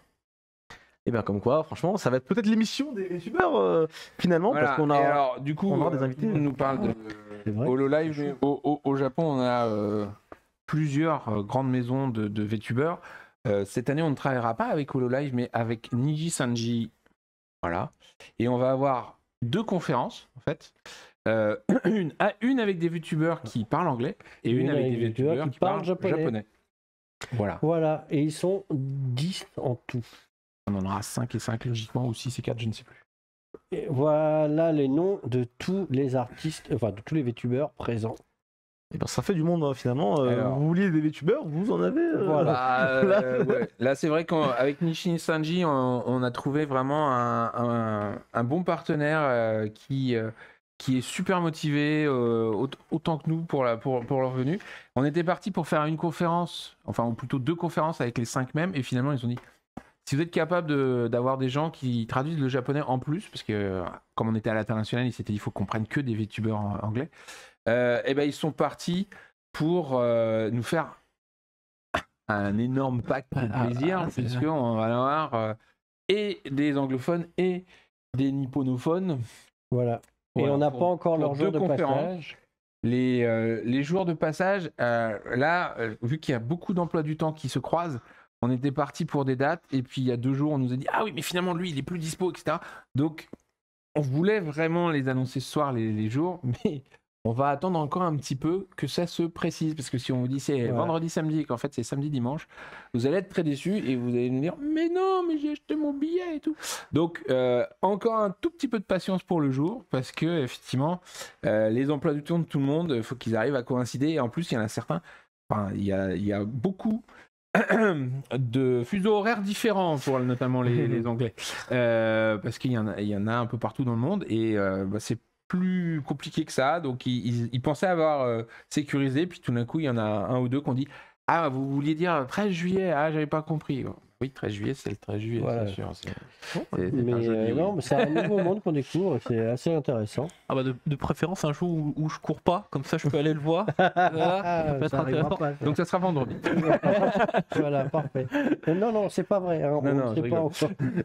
Et du coup, c'est pas un problème de tirage au sort. Hein, c'est des conférences, donc vous pourrez rentrer jusqu'à remplissage de la salle. C'est ça. Effectivement. Donc 10 VTubers qui seront présents sur le salon. C'est quelque chose que vous attendiez particulièrement. Vous les avez. Voilà, on a lutté, mais ils sont là. On enchaîne avec une conférence. Oui, alors une conférence de Jump Plus. Ouais, c'est tout à fait étonnant. Il y a 5 ans, on était au Japon et on leur a dit quand même, on a fait un tour des éditeurs, un peu tout le monde, pour dire c'est super, on a dans les côtés dans les side stories des mangas, on entend souvent les auteurs qui se plaignent de leur éditeur, puis on a rencontré quelques tantos et on leur disait à tous mais venez dire ce que c'est, parce que c'est très différent. Être éditeur au Japon être éditeur en France, ça n'a rien à voir, et du coup ils viennent, il y a 2 alors tantôt plus, hein, ce sont des rédacteurs en chef qui vont venir parler du travail de Tanto et de ce que ça veut dire au Japon, de ce que ça veut dire en France. Alors, ils sont souvent très insistants sur des deadlines avec les auteurs, mais ils participent aussi énormément au processus créatif. Donc du coup, il y a des analyses tout à fait intéressantes, et on a la présence on va arrêter le suspense là, donne les noms. De Yu Saito, rédacteur en chef adjoint du Weekly Shonen Jump, et Yuta Momiyama, rédacteur en chef adjoint de Jump Plus. Ils vont parler donc de comment ils produisent des œuvres attrayantes en collaboration des artistes de manga. Ça fait du bon monde. Si vous connaissez pas leur nom, ce sont des grandes personnes dans ce milieu de l'édition et Shueisha au Japon. Et il faut savoir que les tantos au Japon, on peut presque des fois les créditer en tant que co-auteurs de certaines grandes séries. Et jamais, en fait, c'est ça la force des tantos au Japon, c'est que malgré le fait qu'ils écrivent la moitié des fois du scénario, qu'ils retravaillent le titre, jamais à aucun moment ils se mettent en avant et ils vont vouloir avoir leur nom crédité dans le manga. Ce qui fait que c'est vraiment des personnes de l'ombre qui font un travail exceptionnel à la fois sur le plan éditorial, mais également sur le plan psychologique. Parce qu'ils vont justement, en plus d'aider l'auteur, ils vont vraiment essayer de le suppléer au niveau émotionnel, psychologique, pour qu'il soit au meilleur de lui-même. Et beaucoup d'auteurs apprécient leur tanto, parce qu'on parlait de les maltraiter, mais si on prend ne serait-ce que Hojo Sensei, il a fondé Koamix, enfin North Stars Pictures avant, etc., avec Monsieur Aurier qui était son tanto, qui est aussi le tanto de Monsieur Hara, donc en fait... voilà, et qui effectivement, quand on l'interviewe sur Katsai, il se dit ah bah ça c'est une idée de Aurier, parce que effectivement il avait prévu de faire 3 filles qui volent des tableaux, et Aurier lui dit mais pourquoi ils volent des tableaux? Et donc du coup Ojo a dit pour retrouver leur père, voilà. C'est ça, pour Ken, ça se trouve il y a des auteurs qui seront en vacances, ils vont profiter du fait que leur tante tourne. Et donc c'est une seule conférence qui s'appelle Internet. Une conférence. Okay, mais faudra pas la louper. Voilà, il faudra pas louper, qui se promet d'être tout à fait passionnante. Très bien. Musique, Banzai Japan qui revient, on est content de les accueillir. Donc Banzai Japan, elles étaient venues. Là, il y en aura 7 sur les 47, parce qu'effectivement, Banzai Japan, c'est 47 artistes. Là, on en aura 7 qui seront présentes et qui seront là pour showcase, photocall et dédicaces, avec notamment une performance très technique de danse avec des sensu, les éventails japonais. Voilà. Donc on est très content de revoir Banzai Japan revenir cette année. On passe dans les mangaka français, parce qu'on est très en retard, donc j'accélère un petit peu. Avec Tony Valente, qui est un auteur très connu, puisqu'il a fait Radiant, notamment, qui a été publié en 2013 par Ankama, et qui est aussi auteur des 4 princesses de Ganaham et Hana Hattori. Voilà. Et c'est le premier français qui a été adapté en dessin animé au Japon, et il vient en dédicace sur le stand d'Ankama. Tout à fait. Très bien. On va retrouver aussi Cordelia, une autrice engagée sur les questions queer et féministes. Ses œuvres, notamment, c'est Alana et l'enfant vampire, L'éveil des sorcières en 3 tomes, dilués, qui seront également qui sont sur le stand de Akata, pour dédicacer les 3 tomes de Tant qu'il le faudra. Voilà. Qui est un roman feuilleton LGBT+, en 3 tomes. Publié sur Wattpad. Voilà. Ensuite, Joran, illustratrice, autrice et blogueuse depuis 2013. Elle consacre son blog à expliquer le dessin, à faire du coup des tutos dessins et photos sur la culture japonaise avec beaucoup d'humour. Elle a sorti 2 livres, Manekineko et autres histoires d'objets japonais, et Tori, les temples et sanctuaires japonais. Elle sera en conférence sur le film Le Voyage de Chihiro, avec une relecture pour une relecture à travers le prisme du shintoïsme, des mythes et du folklore japonais, et elle sera en dédicace. Elle sera en conférence. Et c'est la conférence sur le film de Miyazaki. Sur le voyage de Chihiro. Ah bon? Tu l'as dit? Je crois. Ah bon? Je sais plus. Ensuite, non mais voilà une période. Alors que là, hop, en plus, on a une autre. On passe au cosplay. Voilà, avec une annonce de cosplayeuse canadienne en la personne de Kinpatsu, donc designeuse de costumes d'animé, pop culture, film et jeux vidéo. Plus de 100 costumes créés sur mesure. Création de personnages en collaboration avec plusieurs jeux vidéo comme League of Legends, Fortnite et Dying Light.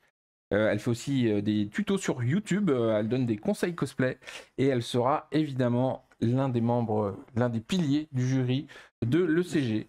Vous la retrouverez aussi en masterclass sur la confection et la personnalisation de perruques. Et ECG, s'il en est, donc vous retrouverez la finale de cette saison 11 et quoi de mieux maintenant qu'une petite pause avec le trailer.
Et le CG, c'est un très beau spectacle qui remplit à ras-bord la scène Ichigo et qu'on ne pourrait pas faire sans nos sponsors. Voilà. Rakuten Pay, Zepeto et Abistyle cette année. Et on les remercie sincèrement. Ensuite, quelqu'un...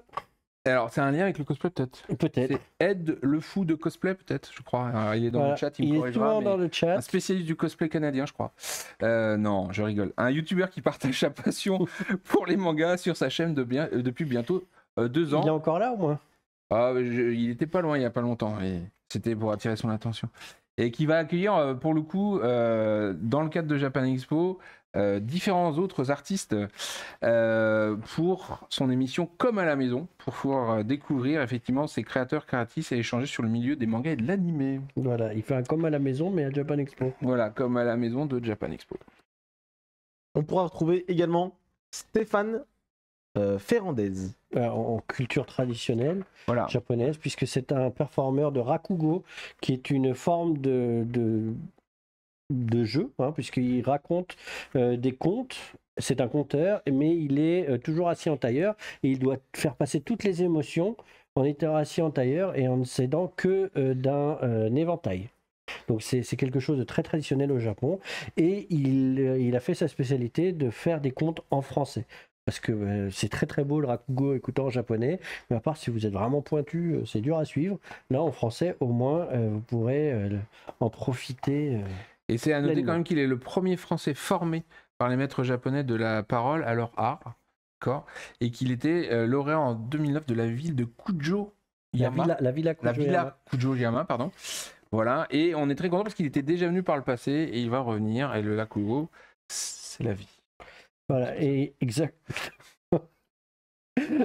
On a oublié un truc sur Ed, au fait, oui. c'est que les Comme à la maison, on a déjà les invités et samedi, il y a un certain Jean-François Dufour, je sais pas qui c'est. Voilà. Dimanche, on aura Sullivan de Mangetsu et iComics et il y aura d'autres invités à venir pour... Voilà. Et il faut aller sur le site web, il y aura tout. Les horaires, les plannings, ils vont, nous vous le promettons, parce qu'ils vont s'entendre, ils vont aller très très très vite pour mettre à jour les plannings maintenant. Ensuite, Sandrine Garbuglia, qui est autrice et metteuse en scène, qui est aussi lauréate de la Villa Kujo-yama. Et qui viendra avec Stéphane Ferrandez nous faire découvrir la Rakugo. Stormy Shot, donc un groupe de danse K-pop avec 25 membres qui a été créé en 2017. Pandora Crew, un autre groupe de danse K-pop de 17 membres cette fois-ci, qui fait beaucoup de vidéos sur YouTube. Et à Japan Expo, ces deux groupes vous donnent rendez-vous tous les jours sur la scène Sky pour des shows de K-pop, des animations, des random play dance, des quiz et des blind tests. Merci. Elle a allé jusqu'au bout. Alors, une superbe conférence. Une conférence sur la fabrication du manga. Cette année, elle est faite en partenariat avec Isan Manga, mais peut-être que l'année prochaine, on fera avec Chato Chato, qui nous révélera les secrets de son papier doux et soyeux à la fois. On pourra parler aussi de création originale. Par rapport à la K-pop, c'est dans le cadre de Amazing. Si vous ne savez pas ce que c'est Amazing, allez sur le site web de Japan. Vous avez une page Amazing qui vous expliquera tout ce pourquoi il y a Amazing. Et du coup, la conférence sur la fabrication du manga, elle est animée par Ed le Fou. Alors, il y avait eu une préquelle à Japan Expo Sud et on a vu que c'était très intéressant parce qu'on n'a pas eu le temps en 45 minutes, donc la conférence sera un petit peu plus longue cette fois-ci. Voilà. Pour que Ed et ses invités puissent aller jusqu'au bout. Ils ont super pas fini en vrai. C'est ça. Miracle Dream Production, animation. C'est de la web série avec un projet amateur réalisé par et pour les fans de la série Miraculous. Voilà. Et à Japan, ils pourraient participer à un jeu de piste, des coloriages, des tournages et des montages de scènes scriptés avec Ladybug et Chat Noir. Tout à fait. Eden Productions, un collectif de créateurs de fiction qui s'inspire de licences connues, Star Wars, Assassin's Creed ou tout l'univers DC Comics, qui font aussi des œuvres originales comme Flower for a Killer ou encore le projet Vanguard. Et à JE, qu'est-ce qu'ils font ? Ils projetteront de leur web-série sur leur stand et ils feront vous pourrez découvrir des accessoires et des costumes utilisés sur leur tournage. Voilà, Tenshin Shoden Katori Shinto Ryu, waouh, une école traditionnelle de sabre japonais, reconnue patrimoine culturel immatériel par le ministère de la culture japonaise. Et AGE, ils font des démonstrations, des initiations au public et ils donneront des informations sur leur art martial. Et quand vous êtes bien épuisé avec ça, vous pouvez aller vous faire masser par le Yokai Shiatsu de Paris, qui sera présent les 4 jours et qui vous proposera de découvrir ces méthodes de soins issues de la tradition japonaise. Et ils font des soins pour 6 personnes toutes les 40 minutes, donc ça va enchaîner, et des exercices énergétiques et des initiations au shiatsu. Le Karuta France, qui était déjà venu l'an passé ou l'année d'avant, je ne sais plus, un sport traditionnel japonais popularisé par le manga Shiayafuru, et qui sera là pour faire des démonstrations et explications de ce jeu de cartes. Voilà. JM Production, une association et studio de production indépendant fondée en 2009, spécialisée dans la réalisation de web-séries, courts-métrages, reportages et interviews vidéo. AJE, ils sont là pour des projections de courts-métrages, de leur web-séries et pour donner des interviews. On retrouve les passionnés de Gundam avec l'association pour l'essor de l'univers Gundam, au plus couramment appelé AEG. Voilà. Ils sont de retour avec plein d'activités autour de l'univers Gundam, aussi bien pour les fans que pour les curieux, et notamment avec des ateliers de montage de maquettes. Voilà. À JE, à Japan Expo, vous pourrez monter votre première maquette, tenter de remporter des cadeaux en testant vos capacités d'acteur grâce à un atelier de doublage Gundam. Alors, on passe à un truc un peu différent, puisque là c'est une annonce hors programme du festival, Voilà. mais à partir de la semaine du 7 juin, C'est ça. à partir du mercredi 7 juin, À 16h. à 16h, on diffusera donc l'émission sur notre chaîne Twitch Japan Expo Memories.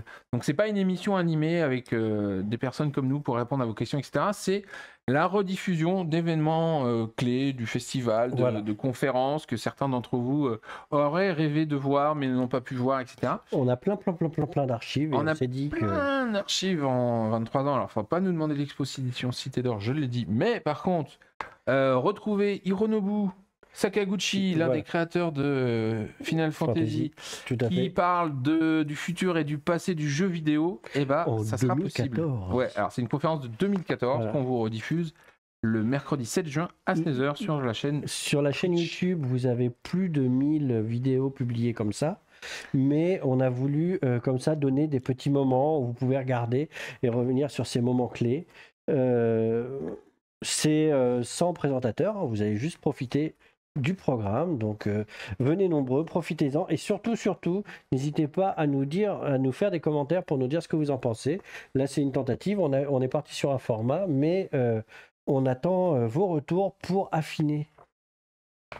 Très bien, et pour terminer, on en a parlé brièvement un petit peu plus tôt, mais Japan Expo Centre et Japan Expo Sud reviennent. Voilà, et on a le plaisir de vous officialiser les dates. Donc cette année 2023 accueillera Japan Expo Centre, toujours à Comet Orléans, le nouveau parc d'exposition qui avait ouvert l'année dernière. Le 28 et 29 octobre. Voilà, et les billets sont en vente dès maintenant pour Japan Expo Centre.